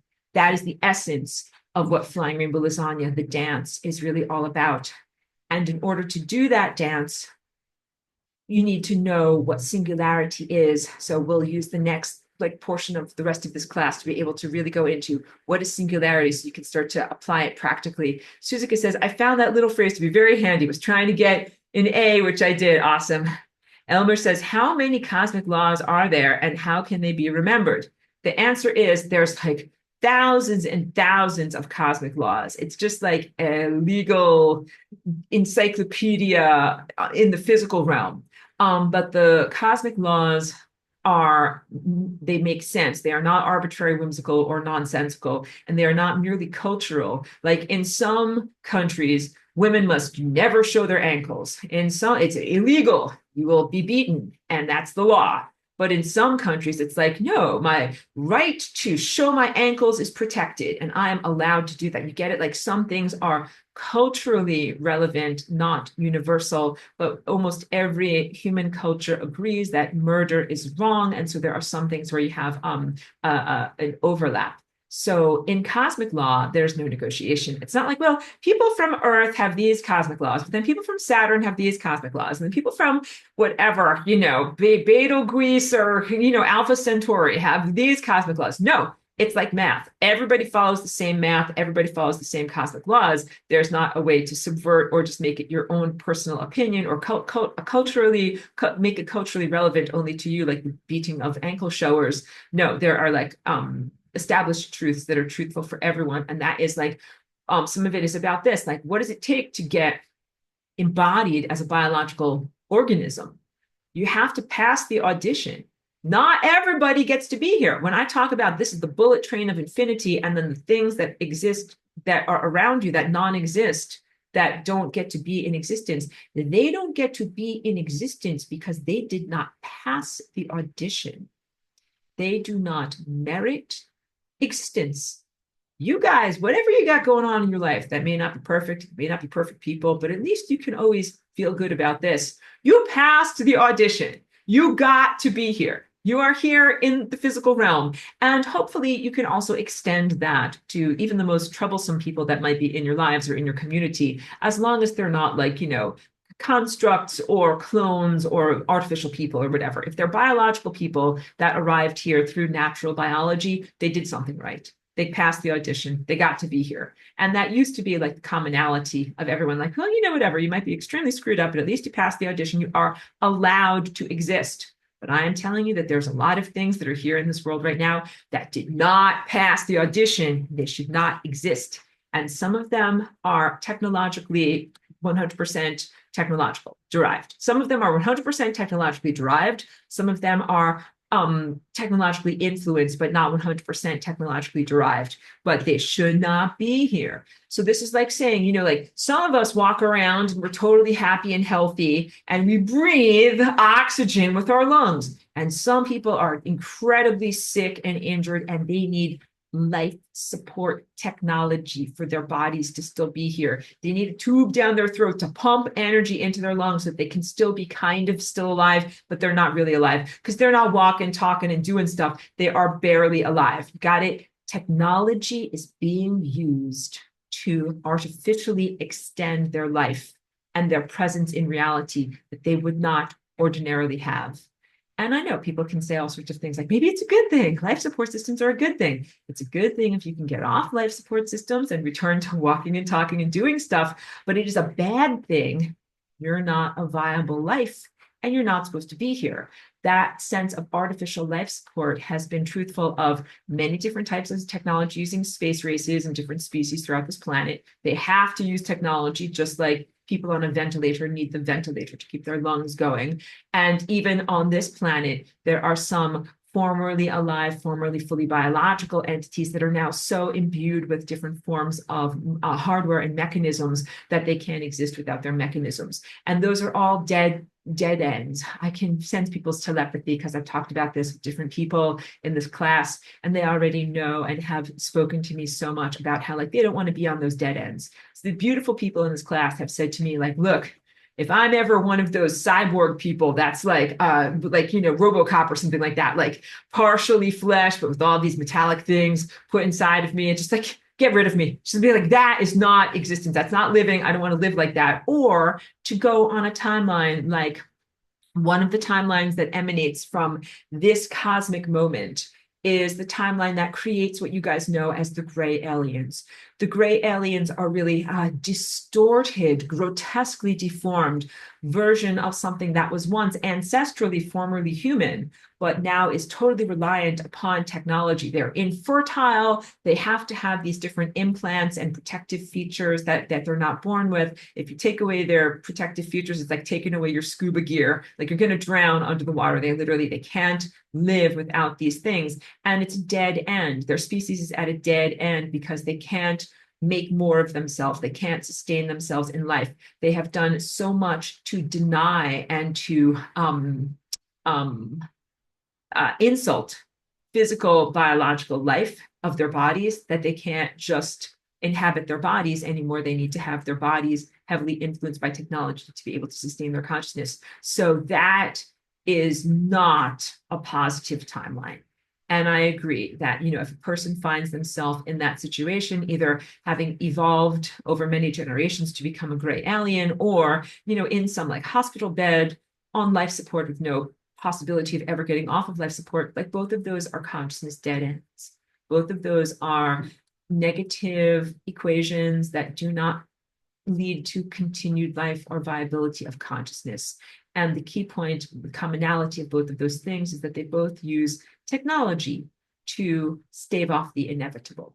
In the case of a person who's whatever, been in a terrible accident and now they're on life support. Like, the truth is they died as soon as their head went through the windshield. That was when they really died. But now they have these machines that are keeping them alive and just extending the inevitable. And it's the same thing with a non-viable species. Their species is done. Hold on, let me drink. Once you cannot reproduce naturally anymore, like that's it, your species is done. My friends have French bulldogs. They're nice dogs, like they're very nice. But without human intervention, that species would not be able to keep going. Like, French bulldogs have been so changed in their selective breeding that they need to have cesarean sections to be able to have the next litter. And if even in one generation, if human veterinary care was not available to that species of dog, then they would not have puppies. They could not, and they would not move onward. So no offense, if you own a French bulldog, we love your dog, but technically those dogs are at a dead end in terms of what they can do. But the positive thing is that they could be crossbred back towards health, back towards, healthy skeleton structures, so that way they could have a viable life. And everybody wants to know, well, like, how about the grays? Can they be crossbred? Can they make puppies with a nice, healthy mutt from the pound and start to get back to their true wolfish and coyote inner capacities? That like a dog is actually a wolf and a coyote. The answer is no. They have screwed up their reproductive system so much they can't get back to their genetics of what they're supposed to be. And when we return to my initial starting point for this conversation today about your genetics are not just physical characteristics of how wide your pelvis is and what color are your eyes, but they are also undulative forms that put you down certain timelines. So this is not just about like they got shaped the wrong way, no, they can't have babies, or their skeletons are malformed. They made choices that made their DNA propel them onto non-viable timelines. So this has to do with the sense of, can you get back once you've made some of those choices? And the answer is, a lot of this, the answer is no, because some things you can't undo, you can't make better, you can't fix it. So some things you can erase with your cosmic eraser, some things you cannot erase with your cosmic eraser. All right. So Elmer, how many cosmic laws are there? And can they be remembered? The answer is there are a lot of cosmic laws, definitely more than 3. Yes, you can remember them, and they are an aspect of your personal embodiment that will continue to guide you as pure consciousness when you're in a human form, or even if you are in another form, another biological form or purely ephemeral form. Cosmic laws apply to light beings, beings of pure waveform, ephemeral beings. They apply to your consciousness, whether it is biologically housed in a cellular container or whether it is not housed in a cellular container. Cosmic laws apply to this fabric of time space itself. They apply to the concept of consciousness itself. A lot of cosmic laws have to do with the miracle and the unlikelihood of consciousness and what it is. And some of the misapplications or misexperiences of injustice here have to do with the way that various levels of reality have become distorted without a full pristine application and presence of cosmic law coming through. So cosmic law makes it possible for you to experience consciousness. But then there have been destroyed layers of reality that destabilize things. So your consciousness and your sustained but you're also imperiled because there is something wrong in the overall story that you are circulating throughout and experiencing. This is nice because Suzuka has a little comment here. She's like, "Hi, Sleepyhead," and that was like over an hour ago. And like, Sleepyhead is back. Hi, Cheeky's back. We're still being serious over here, girl. She's like wondering if we're gonna play yet. Not yet. Okay, let's do a few more questions. Oh, Aurelia was saying, I was thinking this today, bathtub is a must. So that's back to rough sketches of reality. If you're like, okay, I want to find a good place to live, we have to have a bathtub. I agree, because I do baths a lot, and that's a big part of energetic hygiene. Chris says, question, doing my stargazing at night, beautiful. I take off my glasses, beautiful. The star comes across as a bunch of little dots. I'm sensing it is just one photon moving extremely fast and appears as many dots. Is my sensing accurate as only one photon moving fast? Oh, beautiful. Very beautiful. They're just having a little side chat over there. Yeah, very nice. Okay, so here's the answer. The optical light that you're experiencing without your corrective lenses is not going to be accurate to what light actually is. So you just might want to move away from your interpretation system of what the stars look like when you don't have your glasses. Because like, I don't know, I don't know what your eyesight looks like, but without my glasses, like I can't see anything. Like I can't see SHIT. Like I can't see anything up there. So I'm gonna answer in the sense of like multiple photons or what the stars actually are. Photon is one photon, like singularity is one singularity. And photon is connected to every single other expression of photon every place. So if you could imagine that I am holding a giant photon right here in front of me, and that photon, if you looked into it, you would see a spiral pathway that goes all the way like into the past. You know, as I often gesture, like here I am in the present, but everything going in that direction in my apartment is into the past. When you look into a photon, you will see every single thing that that particle of energy has experienced up to that moment in time, and its connection to every single other expression of light in every single other time place. So it is similar to the mathematical construct that is known as Indra's pearls, that actually comes from Asia and the Hindu Empire, where there are all of these different reflective balls, spheres, or pearls, and every single sphere contains the reflection of every single other sphere throughout the whole entire network. So it is a concept and a mathematical expression of holographic presence, like in a holograph, and I'm not sure if it's holograph or hologram, because I sometimes mix those two words up, but a three-dimensional laser imagery, if you break it up into pieces, every single piece contains the entirety of the whole, but from a different perspective. That is what is truthful in terms of light and photon. So there is only one, but it contains the truth referenced of every single other journey or expression that it has ever experienced in reality. And you are the result of many, many overlapping truthfulness expressions of light in reality in one body. I hope that was legible to your mind. Okay, a little bit more. Chris says, holy smokes, reading with your eyes, interesting stuff. Yeah, definitely. Okay, Tom, thank you for being here. Says, answer to Elmer's question. The 13 cosmic laws, also commonly referred to as 12 universal laws, when searched online, whereby the law of strength is usually excluded. Okay, so I don't know if I can go through this, because if I'm going to do this, I'm a lawyer. I'm going to put on like my lawyer suit. I'm going to be like, okay, it's time for me to parse out this legal document. But because that's a lot, because you've got law of mentality, law of correspondence, law of polarity, law of rhythm, law of suggestion, law of strength, law of response, law of cause and effect. And law of transformation, and laws of cycles, and laws of transcendence, law of vibration, law of gender. I would have to go through all of these in order to see if they are in alignment with my comprehension and description of cosmic law. But I will say that number 8, the law of cause and effect, also known as the law of karma, it states that every action has a reaction, nothing happens by chance, and there are consequences to all actions. I would say that is an accurate translation of one of the principles of cosmic law, but that is not the only cosmic law. It doesn't stand alone, like that's not complete, but it's a huge basis of learning from what you do. And I mean, also, there is a cosmic law that is the sense of entering into this world for purposes of education, learning, and growth, not to either go on a sightseeing tour or to be actively destabilizing by doing your math wrong on purpose. So I myself could never even comprehend that someone would enter into this world for non-educational purposes. And I remember the moment that I had that thought. It was more recently than you would think. If this was the Price is Right, and I was like, what year did Aurora have that thought? Was it 2002, 2003, 2014, or 2021? You'd be like, 2014. You'd be like, no, 2021.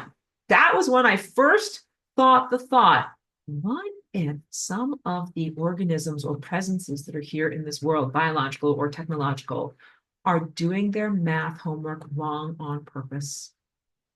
Mind blown. That was a big one for me because I am so much a part of the world of cosmic law that I couldn't even comprehend that something would incarnate or be active in this world with the intention of doing its math homework wrong, doing its decision-making tree as it moves through time intentionally wrong, knowing that it is not adding up as an equation and knowing that it will terminate and be a non-viable expression that ends in death or dissolution of the consciousness, but to do that on purpose.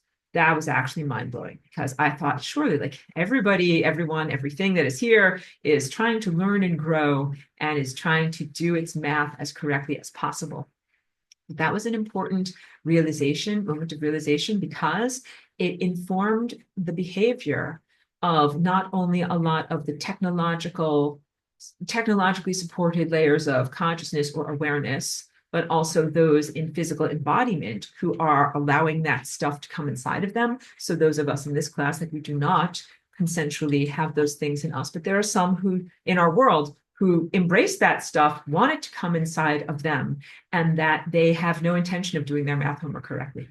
They're like, I'm doing it wrong on purpose. And I'm just being very silly in class today because now I'm thinking about this old show called Welcome Back, Kotter. That was a silly show that had a bunch of students who were not good students in there, and they were called the Sweat Hogs. And they were all like this. They were like, I'm not going to learn from you. I have a terrible attitude. Screw off. And so there are people, organisms, or technological stuff in this world that are like the equivalent of the Sweat Hogs, very, very uninspired students who are forced to be in the school or for some inexplicable purpose are here in the school of life, and they're intentionally not learning. And you can be the most motivated teacher, Jaime Escalante, stand and deliver, getting these kids to love their math, but they're not going to learn. They're like this. We are not going to learn. We are not here to learn. We are here to screw up the system. And that, again, was incomprehensible to me that anybody would be here with that agenda, because technically on a soul level, your consciousness is here to learn and grow. You're not just here to screw up the world for everyone else so that they can't learn and grow. That is part of the audition. You audition to come into the world to be like, I want to have a body, I want to be alive, and I'm going to use it as an opportunity to learn and grow. So yes, your cognitive processes are correct. If you're like, maybe that's why technology was invented, to be a container and a life support system for consciousnesses or cognitive processes that want to be in the world, but don't want to have to pass the audition and don't want to learn and grow. Oh, you are correct. Very, very good. So yeah, I can't go through your whole entire legal document right now. Or this, it felt like that today when I had to answer the door with a mud mask on. That's too funny. Good. All right, good. So I got through all of the comments while they're relative. I want you to say relevant, and clearly drinking more water here. Now let's talk singularity, because the concept of singularity is essential to being able to perform and embody the truth of Flying Rainbow Lasagne. So this is not just like boring work, busy work. Why do I even have to know about this? You guys can be sweat hogs, but like, I don't want to learn about the singularity. I'm like, but wait, you want to learn about the singularity because that is what is necessary for Flying Rainbow Lasagne. So here are the things that you need to do in order to embody or initiate the Flying Rainbow Lasagne. You have to have enough energy. That's physical energy of physical food. I'm a great proponent of good nutrition and fueling your body as an artist, athlete, dancer. Okay? Fuel your body. You're going to need both proteins, fats, and carbohydrates. And also, you're going to need to eat sunlight. You're going to need to eat pure light and have that come inside of you as the gas that's going to make your car go. You're also going to need to have unconditional love. That's the love of your love tone, of your green chakra, of your meditative excellence and your experience and your opportunity to be in a blissful state, submerged fully in the moment now and not tied down to the past or anticipating the future. You need energy to make this happen. And you also need to comprehend what the spontaneous jump into the next dimension is. It is when the singularity that is within you connects with the singularity that is in a place that you do not define as you. So if you define yourself as, I am this individual, I am this energy field, I am this epidermis and everything that's inside of it, and I have singularity inside of me, and you do. You have singularity. I can pull up my pictures of the chakras if you want to, at the center of every chakra. So I usually draw the anatomy and I show you these 7 major chakras where you have them going up your spine, like, red, orange, yellow, green, light blue, dark blue, violet. But those are the major chakras of your body. And you have many, many other minor energy points that are also the convergence points of the fabric of space-time. So I talked about this earlier today, that 0th dimension, that infinity point, it is 0 because it is the place where you do not have to have any amount of information to describe your position. You don't have to have a house address when you live at infinity because everybody lives there. If you want someone to send you some mail, you don't have to put anything on the envelope. It will find you at infinity. It is, oh, no, my words fail. Okay. It is the place that everything that exists, exists. And all of these puckerings of the fabric of time, space, and consciousness are doorways to that house where everything exists. So you could think of the singularity as being like this room that I am within. This is, of course, a big room, and the singularity is tiny. But here in my room, like, there's a doorway there, and there's a window there, and there's a window there, and there's a doorway there. These are all different entryways to get into the same place. Singularity is the place, and every single one of us has multiple doorways to get into that place as a part of our own fabric of being. And those multiple doorways are also, collecting my thoughts here, in other people, they don't lead to a different singularity. So here you're like, this is Aurora's apartment, and the doorway leads to Aurora's house. And when you have all of these different doorways, they don't lead to, like, Suzuka's singularity or Chris's singularity. That Suzuka's singularity and Chris's singularity and Aurora's singularity are all the same singularity. It's all the same room. And the Flying Rainbow Lasagna is when you have that cognitive leap where you're like, well, the singularity is inside of me, but it is also inside of that person over there. And it looks like they are far apart. Or maybe the sun is a good example. There is singularity at the center of the sun. And it looks like we're millions of miles away. But when you really comprehend that it's the same singularity, not 2 separate singularities in different places, you merge those singularities, and then you have 0 space between the 2 of you. And what happens is you create the Flying Rainbow Lasagna. You're like, well, wait, I just got confused because you said I was bringing things together, but the Flying Rainbow Lasagna looks like you're, kind of moving apart. And I sensed that. When you do the Flying Rainbow Lasagna, it's a spontaneous expansion into the next highest dimension. And one of these pointy parts is the singularity that is within you. And one of these pointy parts is the singularity that is in whatever you are dancing with. That could be another person, or it can be an atom or a tiny molecule, or it can be as giant as a sun or the galactic center. But what you're recognizing is, singularity is in me, and singularity is in not me. It's in me, it's in not me. And every time you make that bounce back and forth, you're creating this shape that is the turning inside out of the time balloon and making it possible for the inside and the outside surfaces of the time balloon to become communicative. You're not allowed to cut the time balloon. You can't cut it with a pair of scissors, it will destroy it. And you can't do anything that's going to harm the integrity of the actual surface. But you have to be able to make it so that the inside and the outside can communicate. And you do that by taking the time balloon and moving it super fast in a higher dimensional space so that the inside, where my finger is right now, then becomes the outside. The inside of this shape is defined by anything that faces the interior of the sculpture itself, and the outside of the shape is defined by anything that faces the room that contains the sculpture. If I were a little ant, I'm on the inside, now I'm on the outside, now I'm on the inside, now I'm on the outside. If I were a little ant on this sculpture and I was walking on the outside edge of this, I would not be able to get to the interior of the sculpture. There would always be a barrier there. I would not be able to get, if I was in the future, I would not be able to get into the past. When you vibrate your DNA as a flying rainbow lasagna and your energy field as a flying rainbow lasagna, you no longer have a hard-edged distinction between the past and the future. This is what I mean when I say you bring together formerly divergent realms, and you do not destroy the bubble of space-time by doing this. What you're doing is making it so that the outside surface and the inside surface are one surface. And it seems impossible. I'm looking for my Mobius strip to use as an example.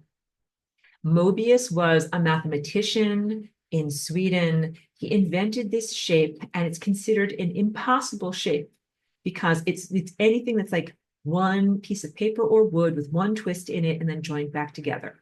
So I'm going to be a little ant. Here I am, a little ant. I'm walking on the inside of the Mobius strip. Inside, inside, inside, inside, inside. In here, I'm still on the inside. Wait, something is happening. Something is happening. Something is happening. Now I am all of a sudden on the outside. Outside, outside, outside. Going to move my other hand a little bit. Outside, outside, outside, outside, outside, outside, outside. And now something is happening again. Inside, inside, inside, inside, inside. So of course, my body was more flexible. I would just be able to do that without having to twist myself around.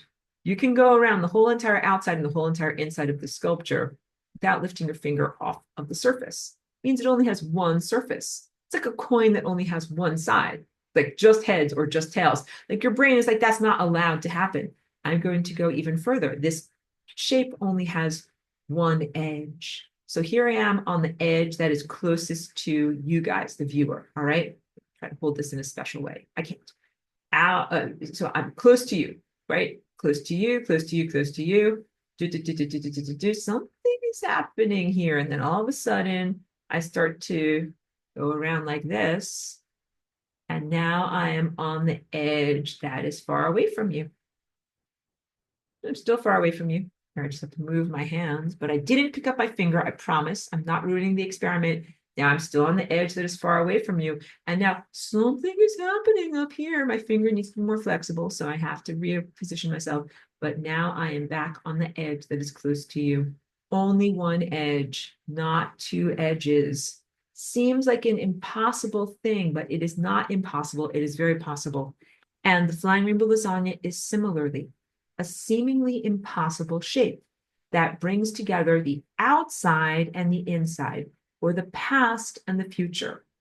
Now, when I talk about outside and inside, I'm not just talking about generalized abstractions. I'm also really talking about what do we define as inside? And also, why do we define it as inside? There's some very good lectures that are from Rupert Sheldrake that are about this. not a total endorsement of the man or everything he's ever talked about. Sometimes I fall asleep watching videos on YouTube at night, and I know it's not good energetic hygiene. But one night I fell asleep watching a particular video, and then it went into autoplay, and I wake up in the middle of the night, and there's this amazing talk that's going on that blew my mind. I saved it, of course, and went back to sleep. But I was like, this is the most amazing stuff. And then I learned more, and it was a Rupert Sheldrake offering that was all about the nature of consciousness, because he is a person who believes that all matter is imbued in consciousness to a greater or lesser extent. And I think he's very articulate in the way that he shares this, has a very gentle manner also in the way that he shares those teachings. So worth looking into. I think that he is a good thinker and is worth looking into. But I bring him up because of the sense of combining together the inside and the outside. Like he talks about humans defining the inner realm because literally your brain is inside of your skull.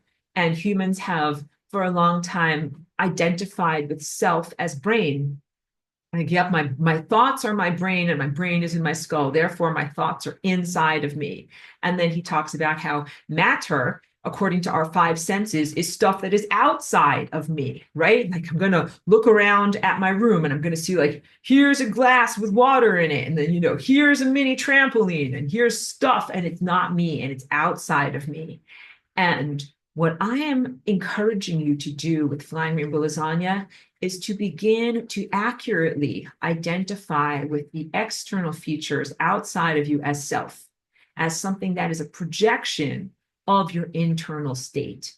And it has always been that way. I want to say to a greater or lesser extent, because of course your ability to manifest and externalize has been very, very diminished by genetic diminishment and exploitation. And then you also have obstacles. So some stuff, it's like, you got a straitjacket, you can't move as much as you want to. But then also sometimes you try to move and make something happen, and there's obstacles that are in front of you that are like, oh, you're not going to manifest that. Like, nice try. You're not going to manifest that.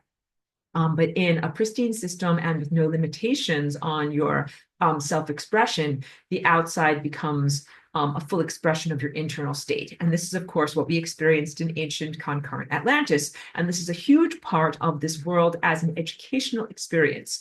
In the disconnected world that you come from and the world of pure determinism, which is a philosophy that derives from those levels of divine disconnection, people say, it ain't my fault. Don't ask me. I just work here. I didn't make any of this bad stuff happen. I'm just a stupid thing, like bouncing around like a ping pong ball through life. Blame God. Somebody up there. I shake my fist. How could you do this to me? There's very little. There's a total sidestepping of personal responsibility, total externalization of responsibility to an envisionment of a creator God, and also a sense of disempowerment. This is the story of determinism.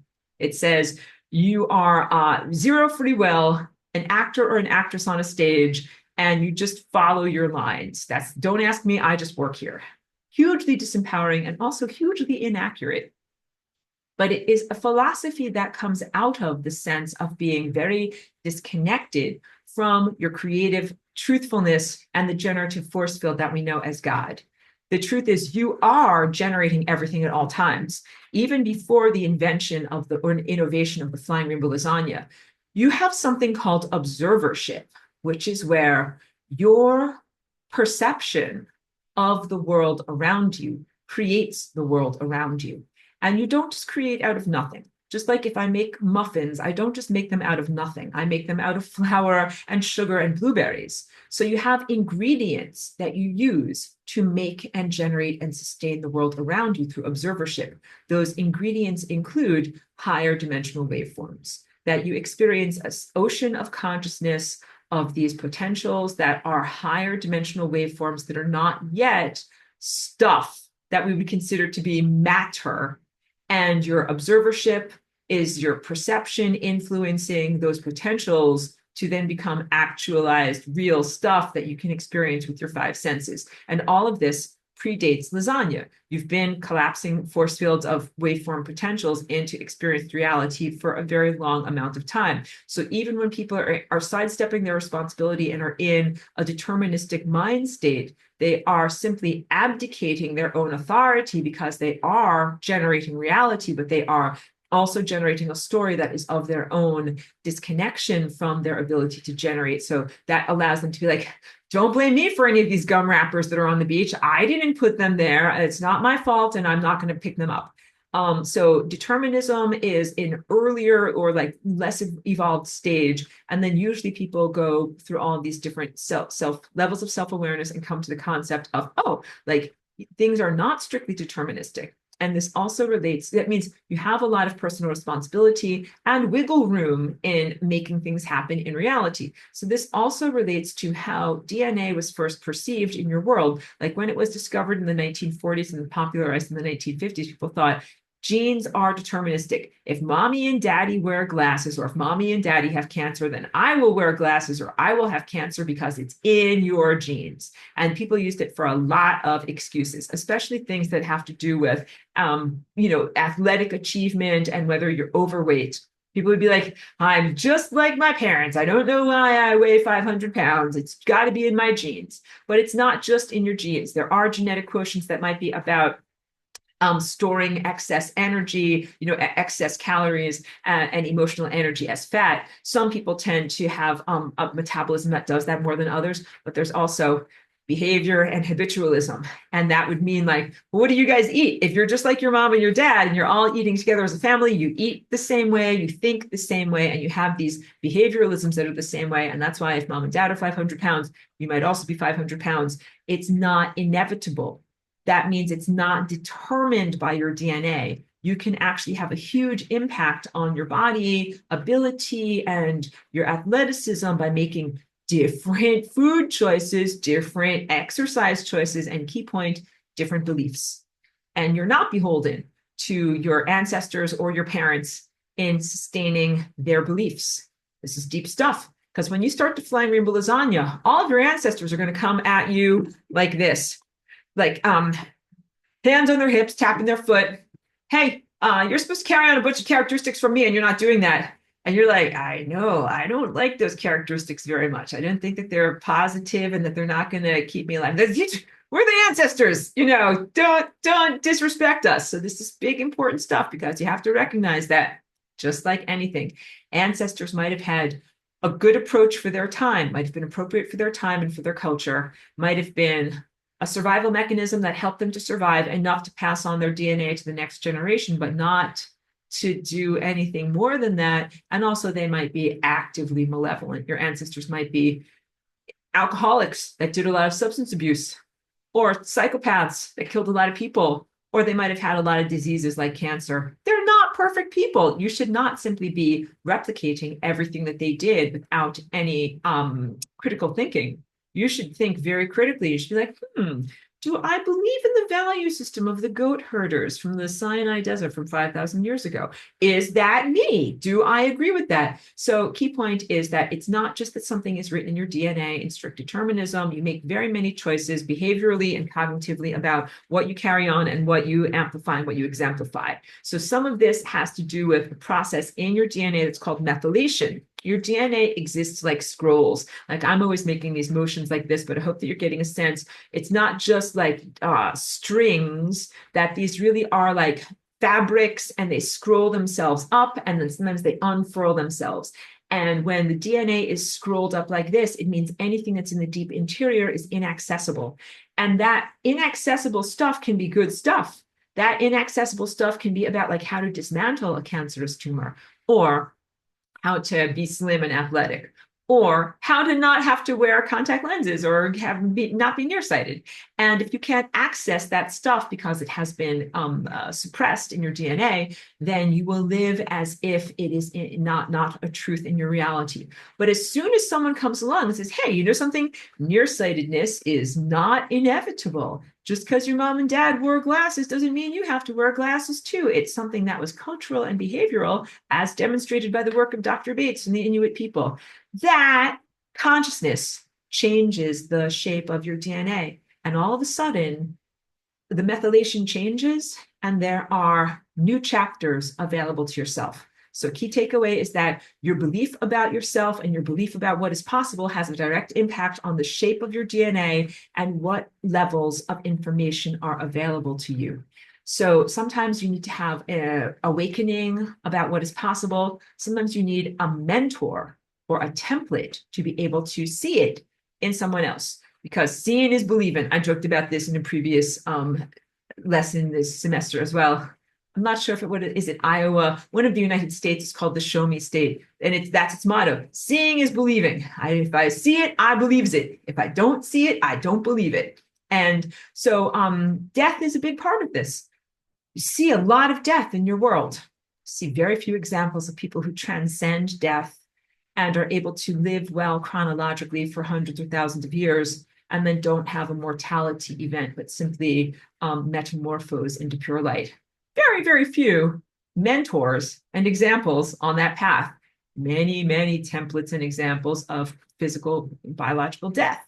So it's comprehensible that in order to outweigh all of those multitudinous times that people and organisms died, you would need to see and know like that you don't have to actually die and you can do this differently. I talked, I think it was in last week's class, but last week's information got suppressed, about the guy that went to visit the Tarahumara, the long distance runners of northern Mexico, indigenous people who run 100 miles easily, and they just wear these little leather sandals, like they don't have fancy Nike running shoes or any kind of special sports bras or anything like that. And they run everywhere. They run and they do everything. And that because human beings are living like that, and this guy from California went and interacted with them and saw their life, he was able to believe, like, oh, you can run 100 miles. This isn't outside of the definition of what it is to be human. He's even looking at like women with pregnant bellies out to here, they're running. Old people in the village are running. Everybody's running. So he got mentorship by looking at these people and their life and what is possible with the human body. And then he started to run more distances. And that was part of the expansion of the envelope and the definition of what is humanly possible. Now people run 100 miles all the time. This guy wrote this book, I guess, kind of like the early 2000s. But it's been a long time, like, over 10 or 15 years now. And there are all of these ultra races where people run 100 miles or sometimes 50 miles, things that would be considered incomprehensible. But because you know that other humans have done it, you're like, I can do it too. And that's a very, very big thing in terms of being able to expand your definition of self and expand the definition of what you think is possible through the example of another. It's about the best response to excellence that you can have instead of going into self-diminishment and egotism. That would be like your shoulders go down, but you're like, I'm not good enough to run 100 miles. Like that guy can do it, but not me. Those guys are special, but not me. Many reasons for that. But no, please put your shoulders back because you're like, here's something. Those guys can do it. I can do it. And then what you do with that thought, your whole DNA changes. Your methylation changes. Your definition of what you can do in your body changes. But you might also have to say, let's examine what those human bodies are doing and how those people are treating their bodies. I want to do something similar. So this guy actually wrote the book. It's worth reading. I really got inspired by it. It's called Born to Run. What he talks about is you actually shouldn't wear expensive Nike sneakers when you're doing your running. You should wear like these little minimalist sandals because he thinks that the cushioning in sneakers is actually not helping our bodies. It's actually not helping your muscles and your joints and even your back and your pelvis and every aspect of your body when you're running. So you don't have to run barefoot, but minimalist shoes without a lot of padding seem to be the way to go. And then the other thing is training. Like, what do these guys do? The Tarahumara people, they run all the time. They don't go to the gym. They don't have a gym. They live in mountains, and the mountains are really steep like this, and they just run every place. So that's another thing where, you would have to really begin with these levels of self-cultivation in early childhood and run continually. So that means you're not going to be sitting in a classroom for 8 hours a day staring at a boring blackboard. You're going to be out running all day long, all the time. All right. And so these two lifestyle changes might be like incomprehensible to a lot of people who live in the industrialized world, but they help your rational mind to comprehend how this seemingly superhuman feat is possible. Flying rainbow lasagna. Flying rainbow lasagna. Flying rainbow lasagna. So flying rainbow lasagna might be your version of being like running 100 miles. You're like, inconceivable. How can it be done? And yet someone is doing it, and not just someone, but many, many people have done the lasagna at this point. So what optimizes the lasagna? The first thing is intellectual training, being able to comprehend what is singularity and what does it mean to oscillate singularity that is inside of you into another position. What is the fabric of space-time? And then what are these calculations? That's the first part, like intellectual, analytical. But then also, please examine my lifestyle and what I do. It doesn't mean you have to wear a shirt that's exactly like my shirt, all right? Or have a small, cute dog, exactly like my dog.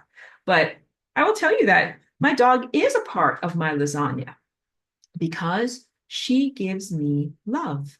And I already told you, to make this leap into the next highest dimension, you need energy.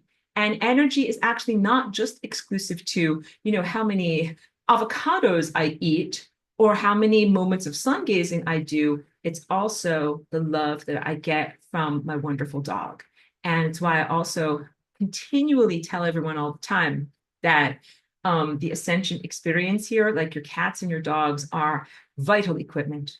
Like you couldn't climb Mount Everest without an essential parka. You can't do ascension without love. You need to have love. And for many people, like some people have human partners, and that's wonderful. But for me, Shiki is my love.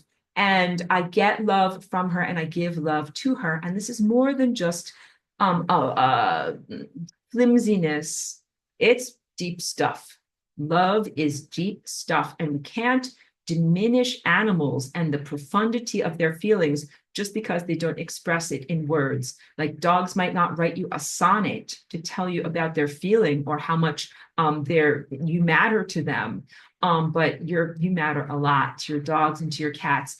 And so, of course, like, in some areas of our culture, people look at dogs and cats as peripheral satellites who are disposable. Like, your cat dies, be like, just go to the shelter and get a new cat. It's like, no, these are beautiful energy fields that we create and cultivate with our dogs and cats. And you know what?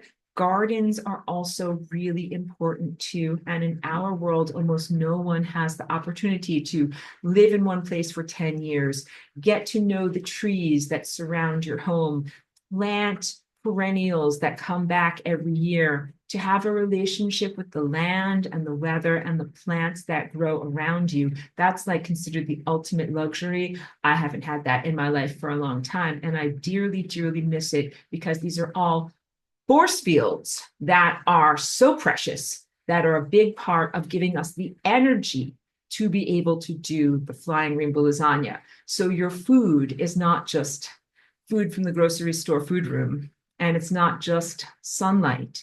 It is also in the relationships and profound connections of people that you have in your life. And it can be in physical partners, like human beings, and it can be in human friends.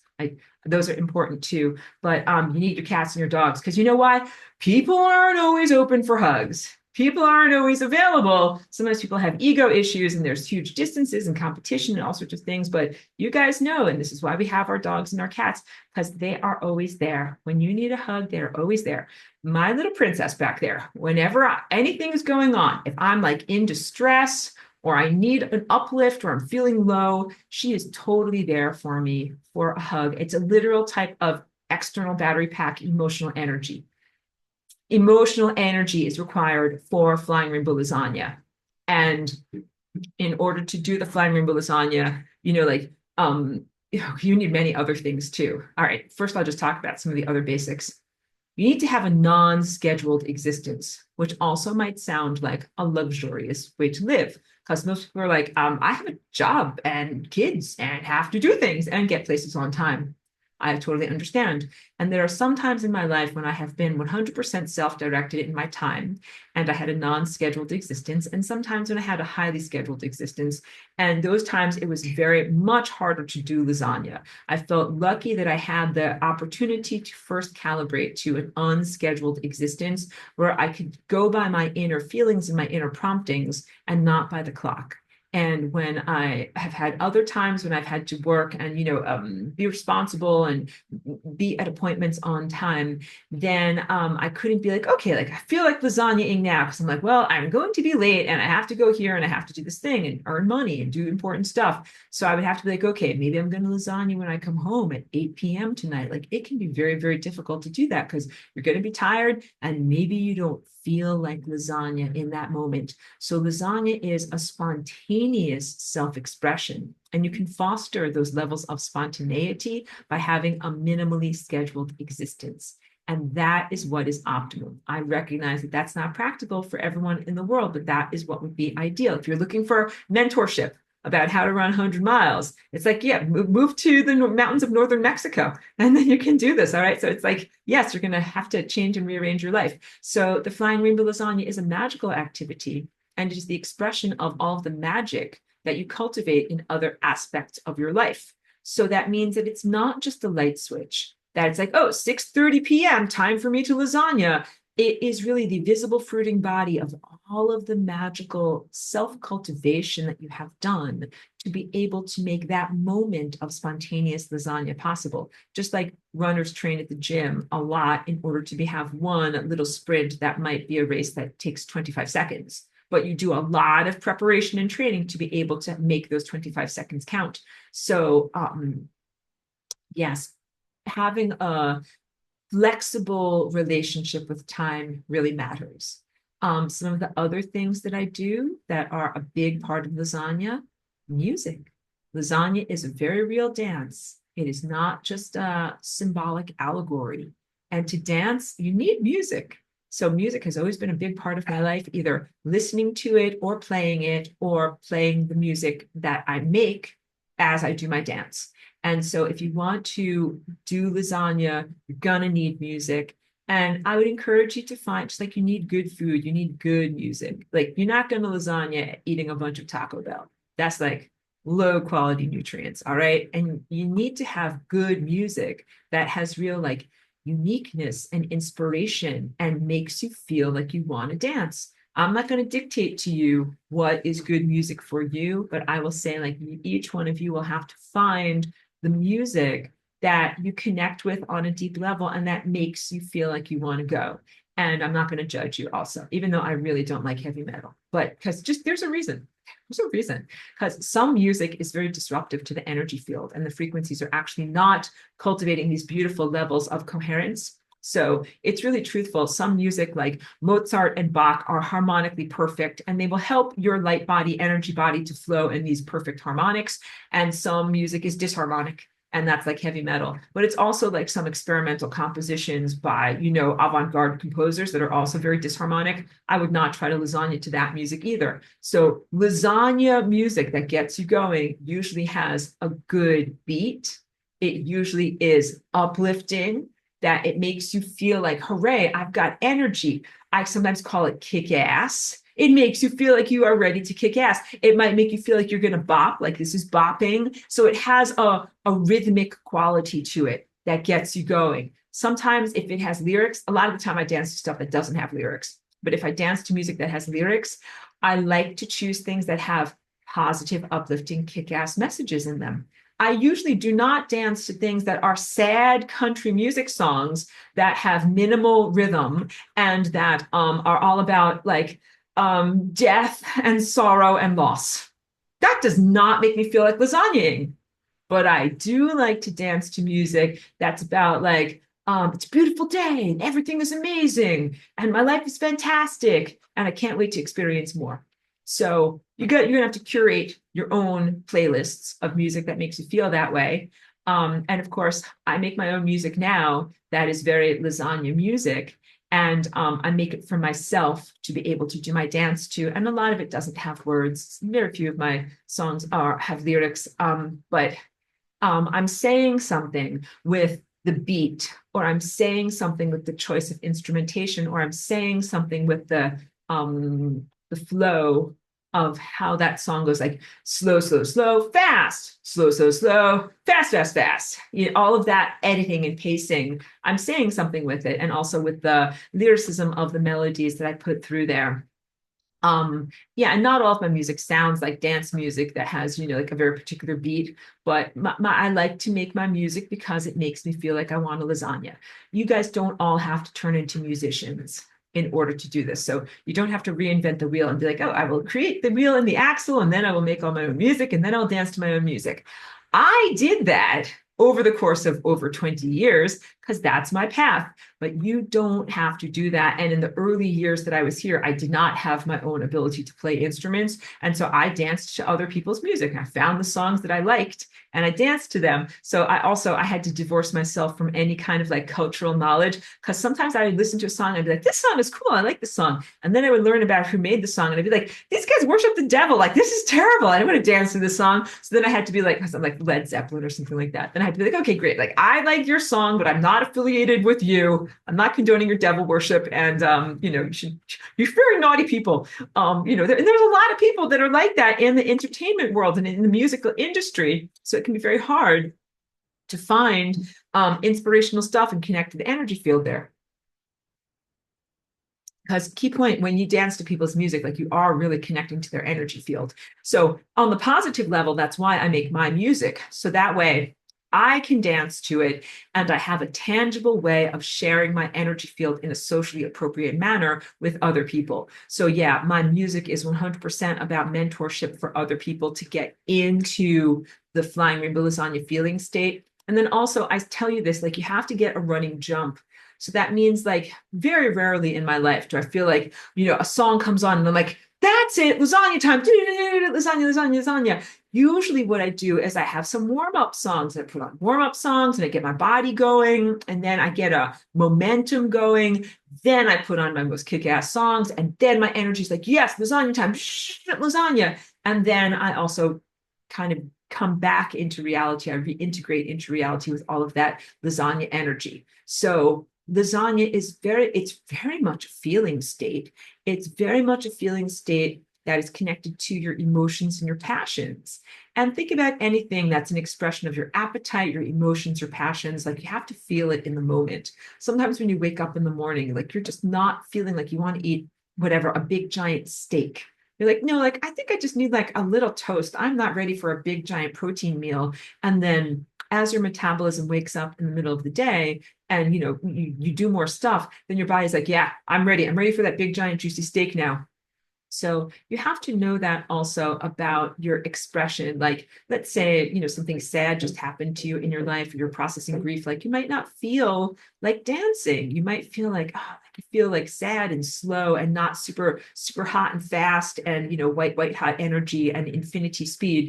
You have to honor that. So if you want a lasagna, you have to optimize what are the feeling states that make you feel like lasagnaing, that make you feel like you can get into light speed? So in my own life, I learned not only like feelings of grief and loss can bring you out of a lasagna state, but also just like stupid social dynamic nonsense. A lot of the stuff that people do on the internet, stupid internet fighting drains the lasagna energy. Please be aware of this. And that's everything that's stupid internet fighting. That's like, I believe in this political candidate. I believe in this political candidate. Let's fight it out, or anything like, oh my goodness, so many things about gender issues and all of these things. It's nonsense. And also, he said, she said, social dynamics, all of those types of things drag you down. So emotional turmoil drags down, emotional resiliency uplifts you and gives you lasagna. So when I hug my dog, she gives me energy and resiliency, getting faster, ready to lasagna. So you know what? Sometimes I read something on the internet and it just brings my energy down. And I'm like, I'm not going to read this SHIT before I lasagna. Like, I need to get my energy up. So everybody, like, unless you can curate your life and keep all negativity outside, you know, that would be the ultimate lasagna move. You'd be like, no, you're all anti-lasagna, people and dynamics. I don't want to be around you. You drag me down because I have to move faster than light. So kind of, like don't hit me with your BS social dynamics. But it's not always possible to curate your life. And so here where I presently live, I'm in an apartment complex with all sorts of different personalities. And there's one person who has moved away, but I used to feel that they were, through their social dynamics and through how they looked at me and interacted with me, dragging me down very much. It was much harder for me to lasagna in their presence. I always felt that they were not just looking at me like this, but that they would call up, like make a complaint. I have had complaints made about me lasagnaing, even with my headphones on. I'm like not making a noise complaint, but just a dance complaint. I'm like dancing silently. But still, there was an issue with some people. It was an anti-lasagna person. And, if we were using running as an example, like that's going to slow you down. You're not going to run 100 miles with that guy looking at you and thinking that you're being bad and wrong for doing that. So you have to optimize your lasagna energy by optimizing your social dynamics and being in relationships or be surrounded by relationships with people who either are neutral or celebratory of your lasagna activities. And if someone is neutral, they're just like, what's that weird thing? Like, you're like on the floor. Like, are you doing yoga? I don't know. Okay, bye. See you. Like, they're not stopping you, but they're not adding anything to it. But when people celebrate your lasagna, that is the ultimate. So this is what I was able to achieve when I did group lasagnas, not only on my Tuesday morning class, and that's beautiful, but when we did that at the various retreats of this past year, reciprocal magnification of lasagna energy. Because not only did I create a space where it's like, okay, we have this retreat center, and in this retreat center, we have special rules. The rules are you are encouraged to and allowed to lasagna at any and all times. And no one's going to look at you and say, like, what are you doing? This is the wrong thing to do. Stop rolling around on the floor or whatever. And we also encouraged each other in the moment of lasagnaing, like, good job. You're doing great. Keep going, kicking ass. It's a completely different landscape, in different emotional landscape to dance in those circumstances than example, like to dance with your sourpuss neighbor looking at you and not enjoying what you're doing. Okay. So optimizing your social presence, that's another form of food. So you've got all these different forms of frequency food, physical food, sunlight, love, music, social presence. And optimizing frequency, this makes all of these things happen. And then one of the final things, in order to Flying Rainbow Lasagna effectively, you do have to synchronize or coordinate with larger time currents. And that's why it can be very hard if you're living a very scheduled life. You might have to lasagna at like 1:17 p.m., but you might be at work at your desk, have to lasagna, but I'm here at work and have to optimize somebody's emails. What do I do? Right? So sometimes I've lasagnaed at my desk, but I didn't want to get fired. Very subtle lasagnaing. But really, lasagna is a spontaneous explosion or expansion into a higher dimensional state, and it is non-arbitrary. So if your inner prompting tells you to dance lasagna at 1:17 p.m., it's because there is time weather, larger time currents that are going on that are flowing through you and through your biological structure and your cellular body at that moment that you have to respond to. And you can't always say to the cosmic infrastructure, like, thank you very much, but I'm here at my desk doing my important work and I cannot lasagna right now. Please pencil me in for 6:30 after work, and then I'll be happy to lasagna for you then, because it doesn't always work that way.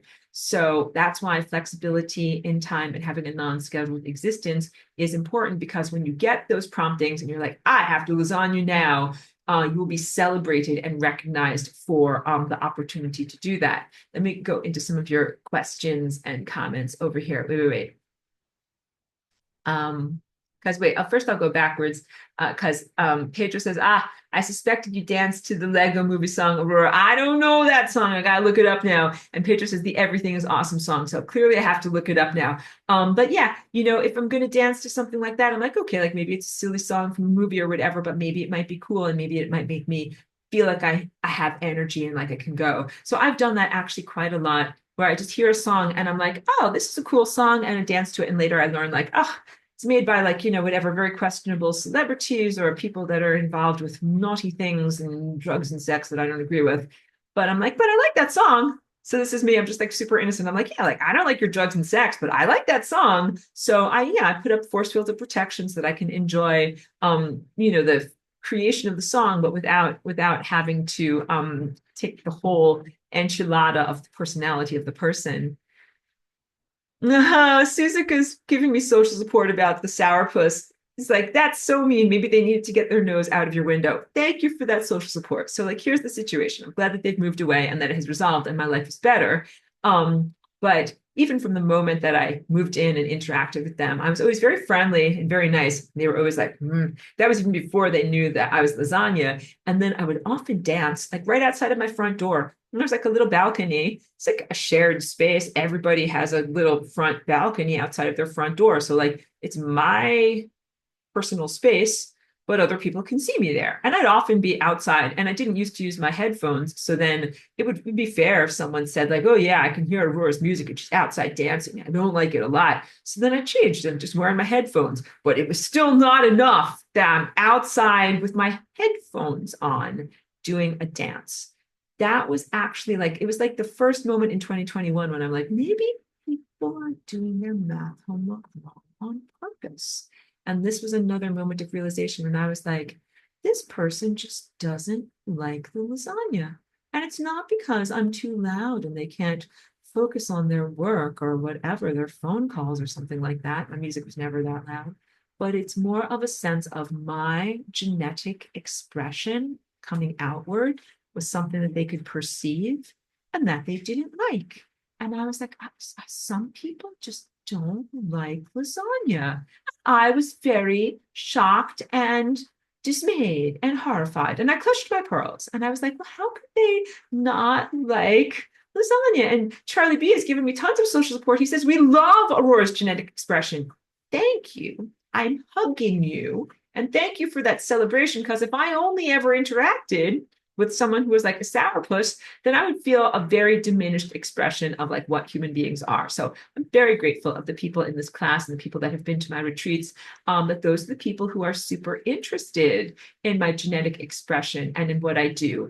And not only are you guys interested in embodying it yourself, but when you see me, like if I'm running 100 miles, you're like, go Aurora, run 100 miles. We love you. We're proud of you. We think that that's great. That is very, very, very important. And for many years, doing my lasagna was something that no one else ever saw. And I mean, right now, my living situation means that other people are going to see it because I need to be outside in the sun. So yes, so people are going to see it. But, for many years, I just did it in places that were private or, a backyard or places where other people wouldn't see it. And I didn't feel like, I have to hide it or something like that. But it just wasn't something that I really shared with others. And then what was also interesting to me, so this was maybe around 2017 or so, I would try to be dancing like in a very subtle way. I lived in a shared house with many other roommates and a landlord as well. And somehow, like that landlord, he always knew when I was lasagnaing, even though I didn't have loud music on there. I was using my headphones, so it wasn't music. But I'd be like in my studio, lasagnaing with my headphones on. And that is when he would have to like knock on my door to interact with me for some reason.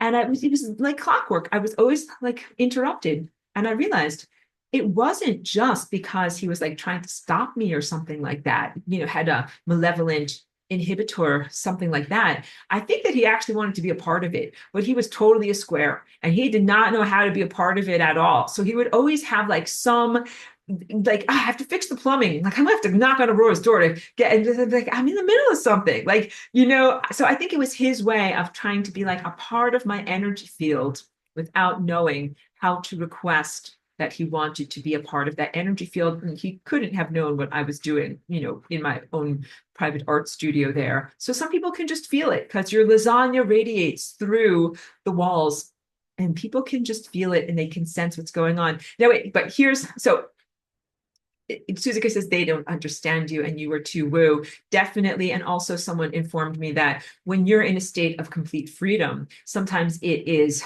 destabilizing to others who are still laboring under social constrictions and feeling like you're not allowed to move your body like that in public. Like that is just not allowed.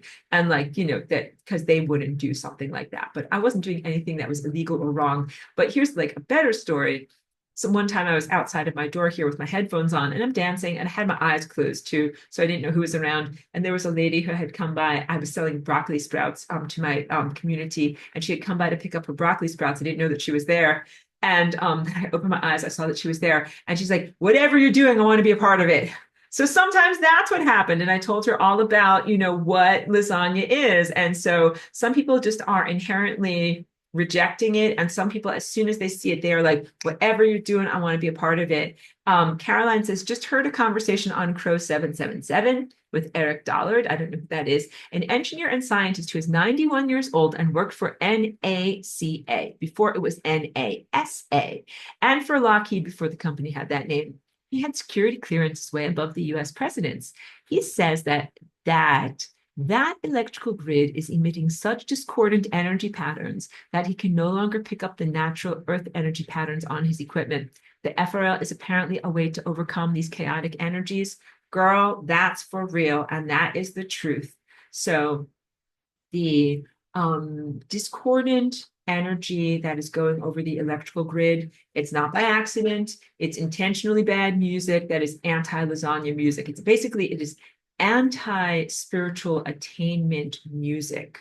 So it is definitely more of a challenge to get up to momentum and to do the Flying Rainbow Lasagna in a heavily inundated area. That would be like underneath high tension power lines. When I am driving or next to a giant electrical substation, next to a smaller transformer, we have some of them on our street here, or someplace where there's lots and lots of uncontrolled, electrical devices all around you. So when I drive along through different cities and communities, I can feel it when I drive underneath high tension power lines because it feels like something is cutting me through my forehead. I'm driving along and I feel like something is going through my forehead here. And it's because my forehead is like very, very high off of the ground. And I'm almost feeling the energy field of those wires as I drive underneath them. So I change my route sometimes if I have to get someplace and I'm like, oh, I don't want to drive on that road because there's all these high tension power lines. And every time I drive through there, I feel like I'm being beheaded, right? And also, this is why when I set up my retreats in Sedona, I found a retreat center that doesn't have overhead power lines. And it's on a road and in a community where there's no overhead power lines and there's just a lot of beautiful open space. Because when you do that, you are setting yourself up for success. And I'll also tell you that because I've been lasagnaing for so many years, I can now do it pretty effectively, even when there's all of this distortion, technology, Wi-Fi routers, and stuff that's non-ideal. Because it's like, imagine I have already run 2,200-mile marathons. So I'm like, yeah, I can run a 23rd marathon, even if it's raining and it's not that nice out. I'm going to make it. I'm going to do it. But for you guys who are new, it might be really challenging for you to get the momentum to get going if you're in a place where there's all of these types of limiting electrical environment. And so I would say, don't judge yourself if you're having trouble leaping into the next dimension. If you live in San Diego, it's almost impossible. It was so hard for me to leap into the next dimension when I lived in San Diego. Lots and lots of overhead power lines. And you know what else? I lived in a neighborhood where the planes were always flying, like from the airport to the ocean, and they would come literally right across your head like this. They were flying so low. And every time that happened, I'm like, these guys are flying right through my energy field. And it was hugely disruptive. And the planes are they have the millimeter wave. They have this in them now, not only as navigational aspect, but also as communication things and computer telecommunications for the passengers on board. It's a big, giant ball of disruption that flies through the sky and goes right through your head and your skull as it's coming out of your community. So that was so impossible. So don't judge yourself too harshly if you live in an environment like that. And it might take going to someplace that's a more pristine environment. Like I remember what it felt like when I was in San Diego and then I went to Mount Palomar. And I have a friend who lives there and has a CBD farm. And she's far away, like 25 miles away from all neighbors. And there are no overhead power lines there. and there's no disruption frequencies there. There's definitely no millimeter waves there. And when I went there, I was like, this is my home. This is where I need to be. It feels so good to be here. But the only problem is like it's 25 miles away from anything. Like there's no jobs there. There's no nothing there. There was no infrastructure. I was just going to get a tent and live there. I'm like, oh, this is my home. I will buy a tent. This is my home now.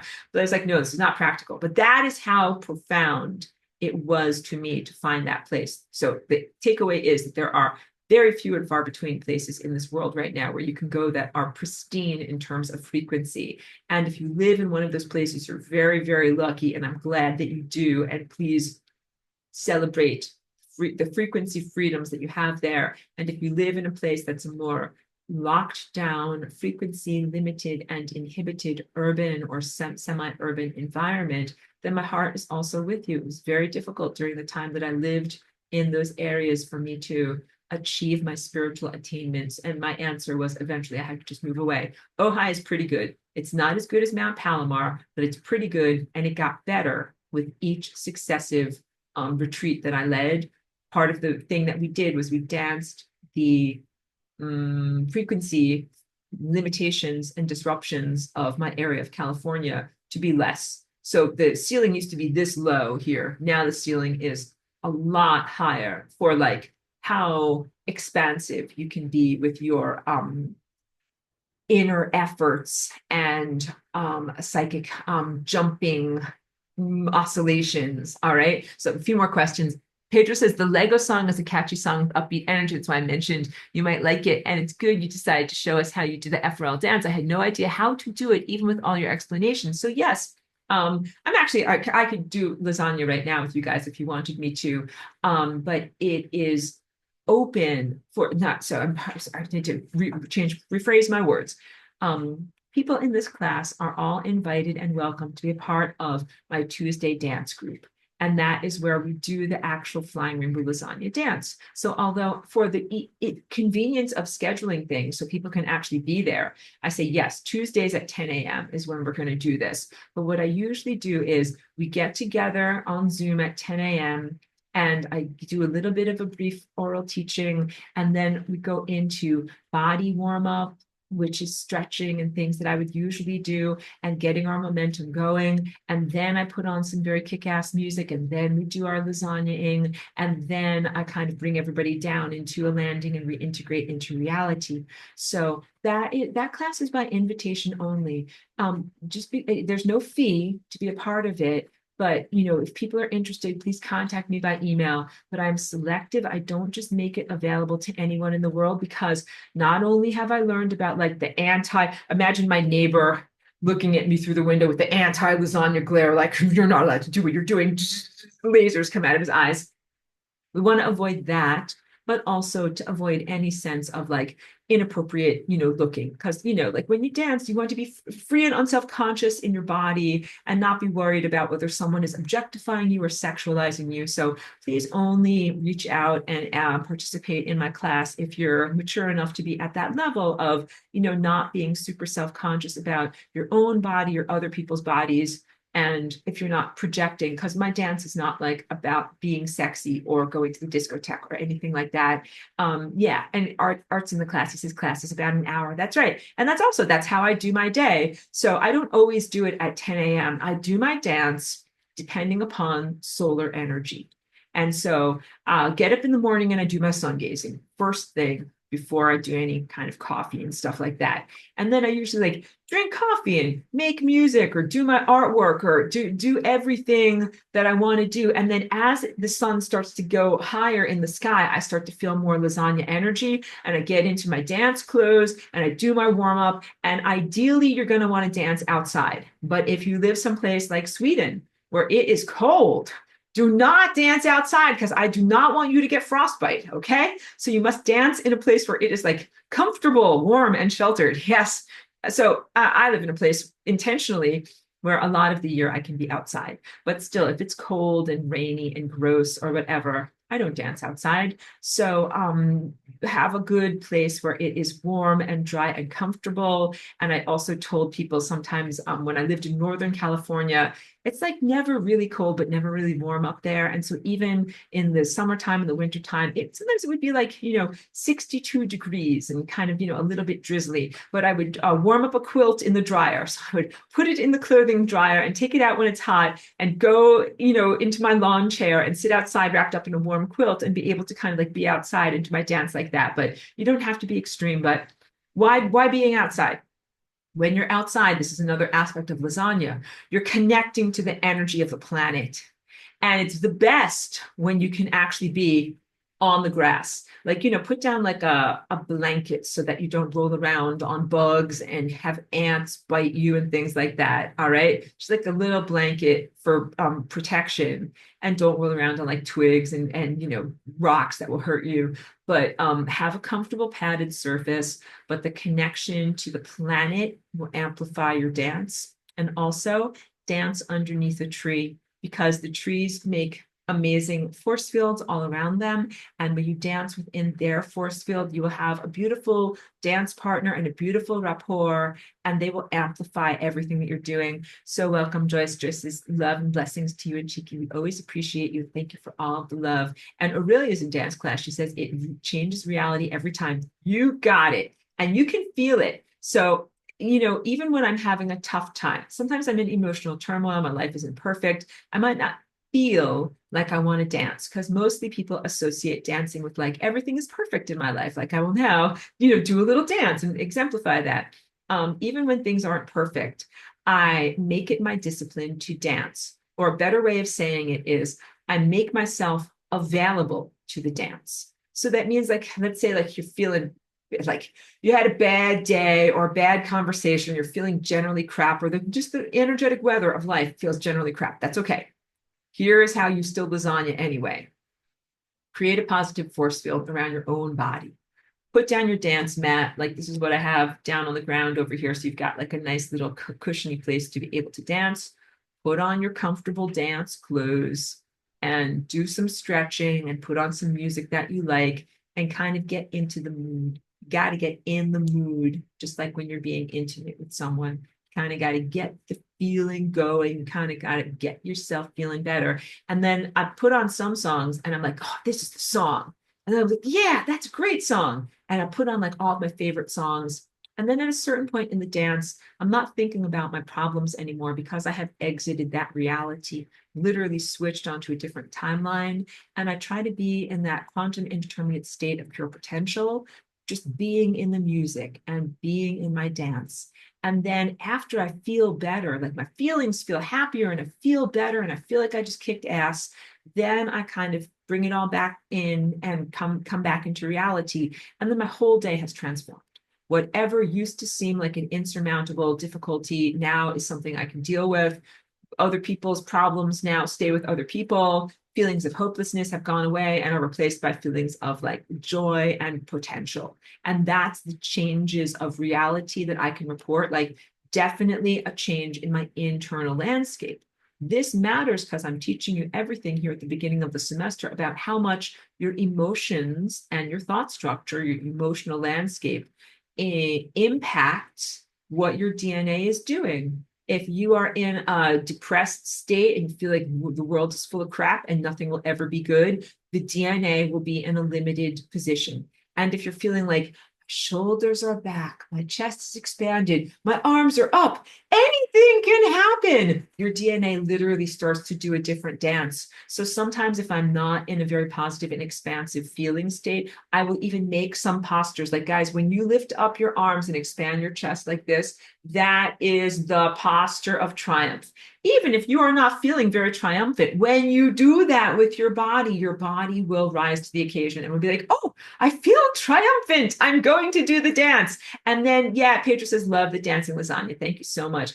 And then when you get into the dance, then the power is to redefine your existence from what you're doing. This is why I say all the time, if you don't like the options on the menu, you don't have to just do quantum jumping from bad option to bad option. You can rewrite the menu. And that is what you do in those moments of divine connection and elation. What you're doing is writing a new story.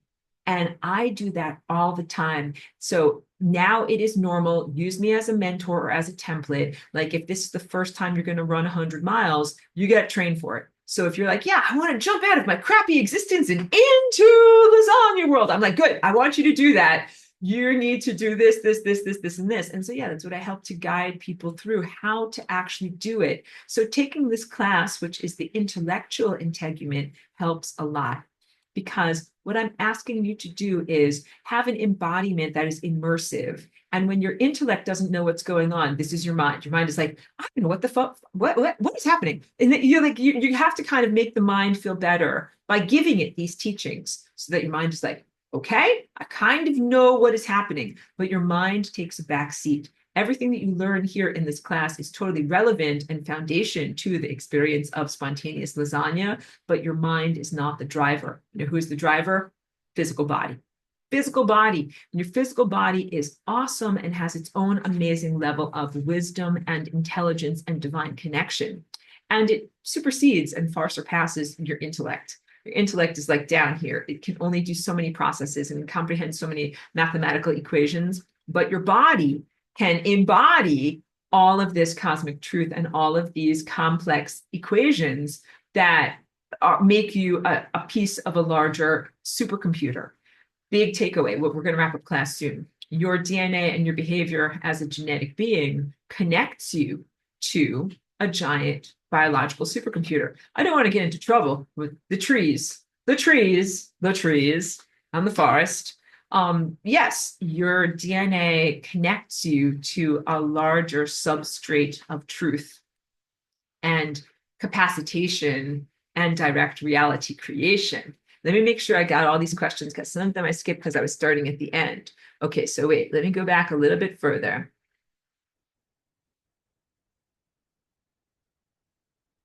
Aurelia, maybe you can relate to what I was saying with people, neighbors with laser eyes shooting you down. Pictures of the ha. I suspected, we got that already. Aurelia says all these extra layers from every angle, complete immersive experience with visuals. Absolutely. Oh, and Aurelia says your videos are the best to fall asleep to. I get extra information at once in the in-between state. I love that. And I'll just say this, it's kind of a little bit whatever, maybe not super on topic for everything that I shared today. But I celebrate that. You're not the only person who has said, Aurelia, that you fall asleep when I share my videos.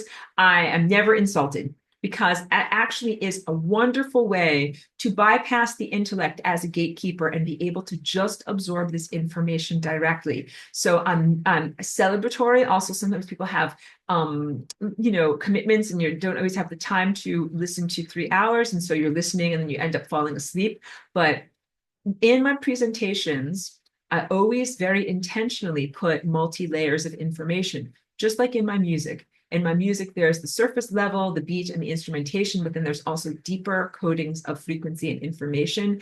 And same thing here with my voice and what I have to share. I have the human phonemes and the English language that I'm using from my mouth to be able to share information, but also there's abstraction in just the tone of my voice and some of the other things that come through, and in my presence that I'm sharing with you that is nonverbal. So when people fall asleep or go into that hypnagogic state, half awake, half asleep, sometimes you're going to be more receptive, and you might feel more of just the abstract energy that I put into these teachings. That's all very intentional. And where do I get my abstract energy from? The sun. I wake up in the morning and I talk with the sun, and I'm like, what's my assignment for today? I'm going to do my class. I got to know what I want to say to people. And actually, that's why, yes, last week I spoke quite extemporaneously, and today I did as well, because I was like, well, I can just stick to my curriculum, but I wanted to talk about singularity. And of course, I talked very broadly about many different things, but there's much more to know about singularity. So you guys never be insulted, and you can watch my playlist while you're falling asleep, and I think it's good stuff. Elmer says, are all FRL colored rainbow? Can they be one color? Say, for example, if you FRL green chakra, will it be all green? Beautiful question. Okay. This sculpture that I hold up is a simplification of the shape. You can see a little bit back there in my studio. These other sculptures that I have show each one of these as being a little individuated ski jump. And then there's the totality present. So this is a simplification and a shorthand. But yes, If you Flying Rainbow Lasagna with just your green chakra, then you would have an inside out green chakra, and it would be a lasagna that is 100% green, or it would be the green slice of this multi-layered, multi-dimensional cake. And you can do that if you want to. Here are some good things that I can speak to give you information. You can lasagna with the totality of your being. You can also lasagna with one cell. You can lasagna with any quotient or number in between 1 and infinity, the totality of your being. So you can have one cell of your body do this lasagna. You know what it would look like? The nucleus of your cell starting to lasagna and jumping in and out of reality and moving in all of these expansive directions. But you can also have an experience of lasagna that involves all of your many trillions of cells. And each one is working independently as its own musician. So I don't know if I've done this yet this semester, but the lasagna has 4 basic movements. There's the up, down, okay? This little singularity is oscillating, quote unquote, up and down, up, down. Then there's the left to the right, side to side. Then there's what we would consider forwards, backwards, towards the camera, away from the camera. And then there's tumbling end over end, all right? Those are like your 4 amino acids in your DNA. There are 4 movements, but out of those 4 movements and their various combinations comes the amazing complexity of a symphony. Like a piano has 88 keys, but humans have rearranged those 88 notes into an almost endless number of newly creative, generative, unique songs. So when you Flying Rainbow Lasagna, you are able to put together the combination of these 4 basic movements into trillions of cells that are all acting independently, and then be able to create constantly new symphonies and songs out of all of that. So maybe some of your cells are moving up, down, but some of them are moving left, right. And some of them are moving in, out, and some of them are moving end over end. So when you see me here, I'm going to do a little lasagna. All right.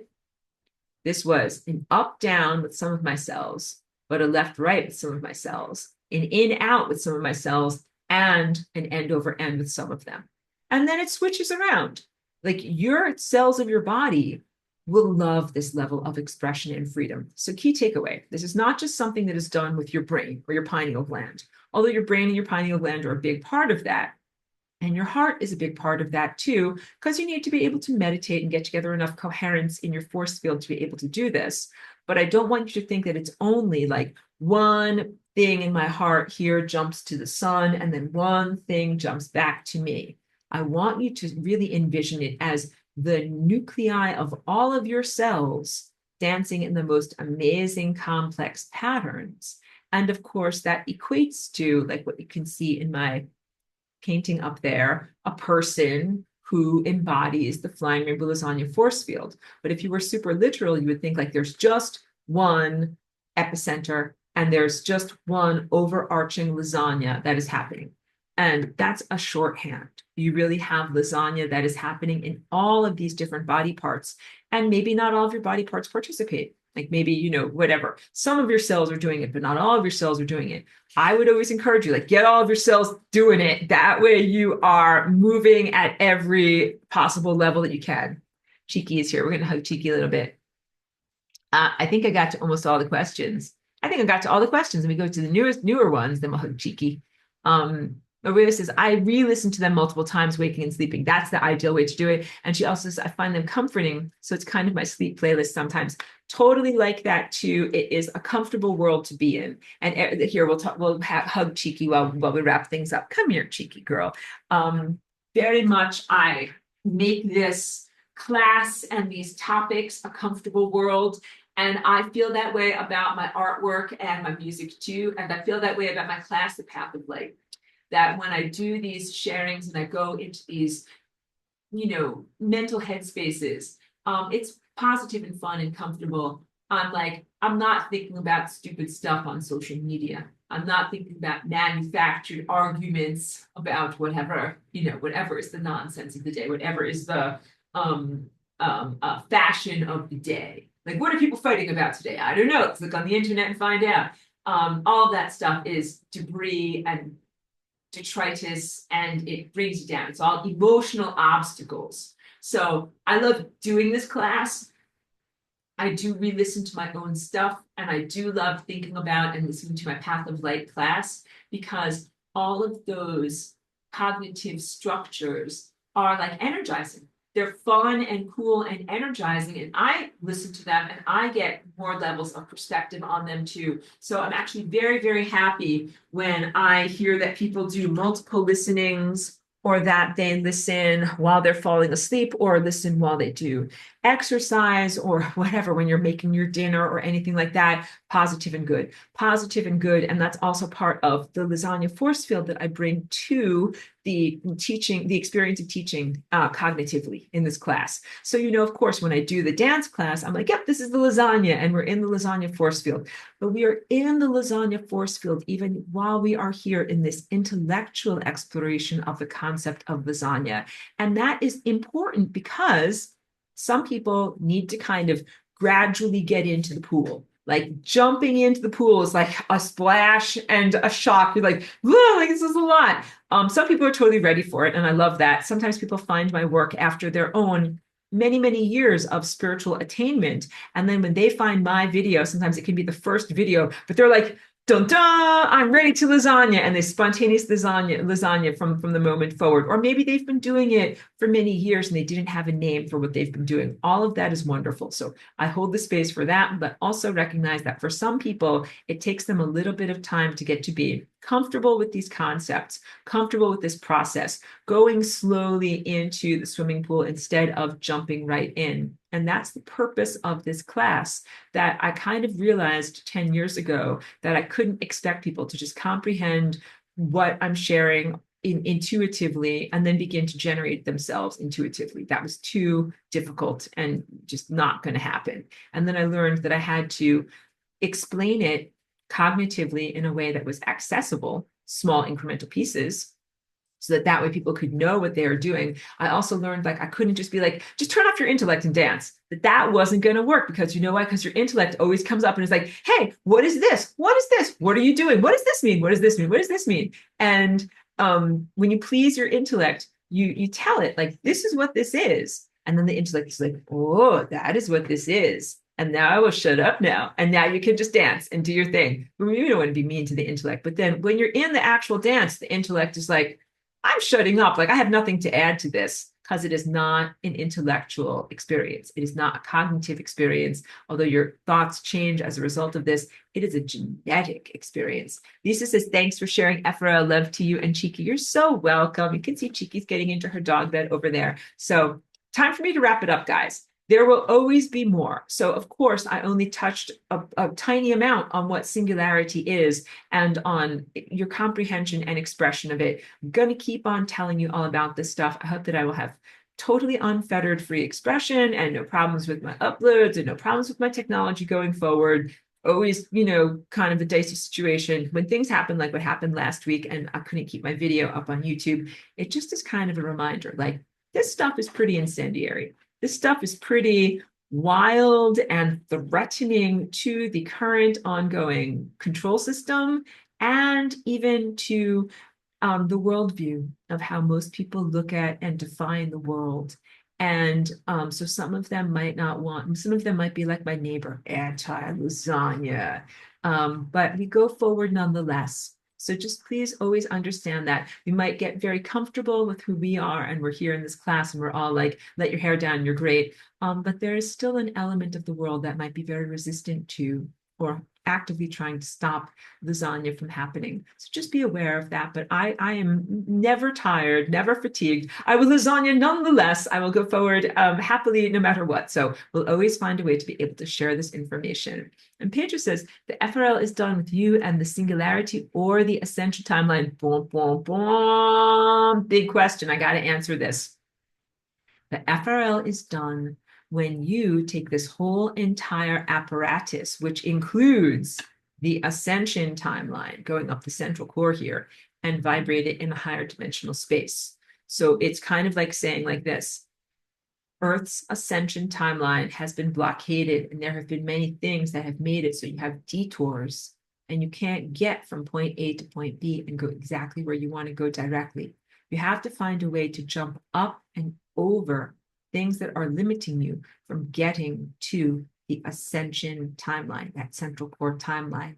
And Flying Rainbow Lasagna is one technique that I have developed to be able to do this. I'll open the door. It's not the only technique or the only way to be able to do this, but it's very effective, and I do it and I make it available to you guys. So I talked all about how in last week's class, you have this Christ consciousness or eye of pure insight that connects you to time. You got to navigate. Like you'll have to get your navigational apparatus up to speed. So that's partly your pineal gland, partly your crown, and also partly a higher dimensional sense that is like feeling, like when you feel stuff out there. And yeah, you're gonna want to know where you are and where you are and where you're going and what you're doing. Every time you change one little thing within the time crystal, the whole entire thing changes. So you have to be constantly recalculating on the fly and be prepared to do that. You could do that very easily without the genetic limitations that various different naughty things have done to humanity. You would be very easily capable to be able to use your eye of insight, see time, make great time choices, navigate the time field. This is what we did in ancient concurrent Atlantis.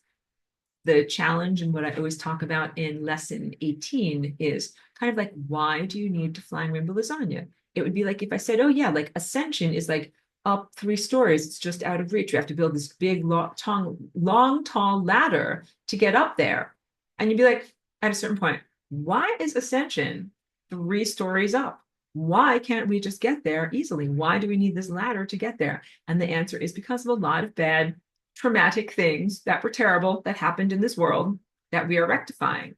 So now I don't have to couch my language. We just openly acknowledge, like, yes, this planet has been very invaded and traumatized, and that this is just the most recent wave of traumatic diminishment and distancing of self from God.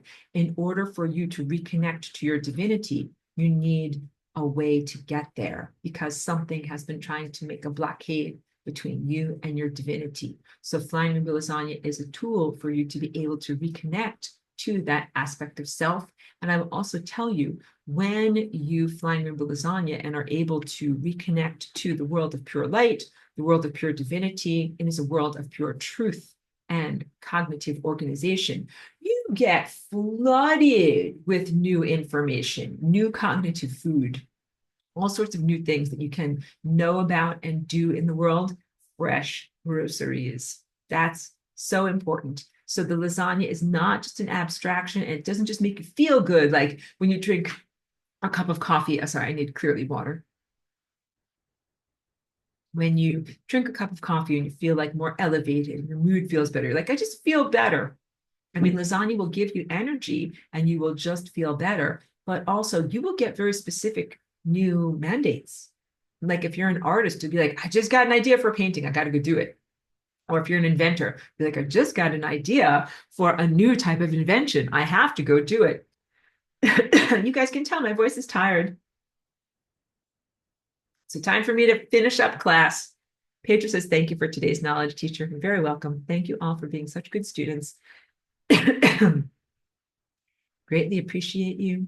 Thank you for being here. Thank you for being pro lasagna. You guys not only don't shoot lasers out of your eyes at me, you shoot like whatever is lasagna food, positive, encouraging lasagna food. So I'm greatly in gratitude for that, for encouraging me in my dance. And that's why I also am very happy to be a mentor and be able to encourage you guys to begin your dance if you haven't already begun. Okay. Thank you. Gonna wrap it up. Gonna hug cheeky, rest my voice. Michelangelo says, thank you, Master Aurora. You're so very welcome. Thank you for being a wonderful student and for being here. So profound gratitude to everybody who's able to be here. Melissa says, thank you. Suzuka, thank you. Very welcome. And thank you to everybody who catches the archive. I'm very, very pleased that you're able to find this. And if anybody who is usually in my YouTube audience was not able to find last week's stuff, You can find it on my Vimeo, and my stuff is not password protected on there. You can pretty much find it. So just you can do an internet search and you can find it. All right, good, good, good. So thank you. Wrapping it up. Gonna go hugs, cheeky. Hugs to all of you. Thank you very much, everyone. You're wonderful. You're wonderful class, wonderful students, the best of what humanity has to offer. All right. Good job. See you next week.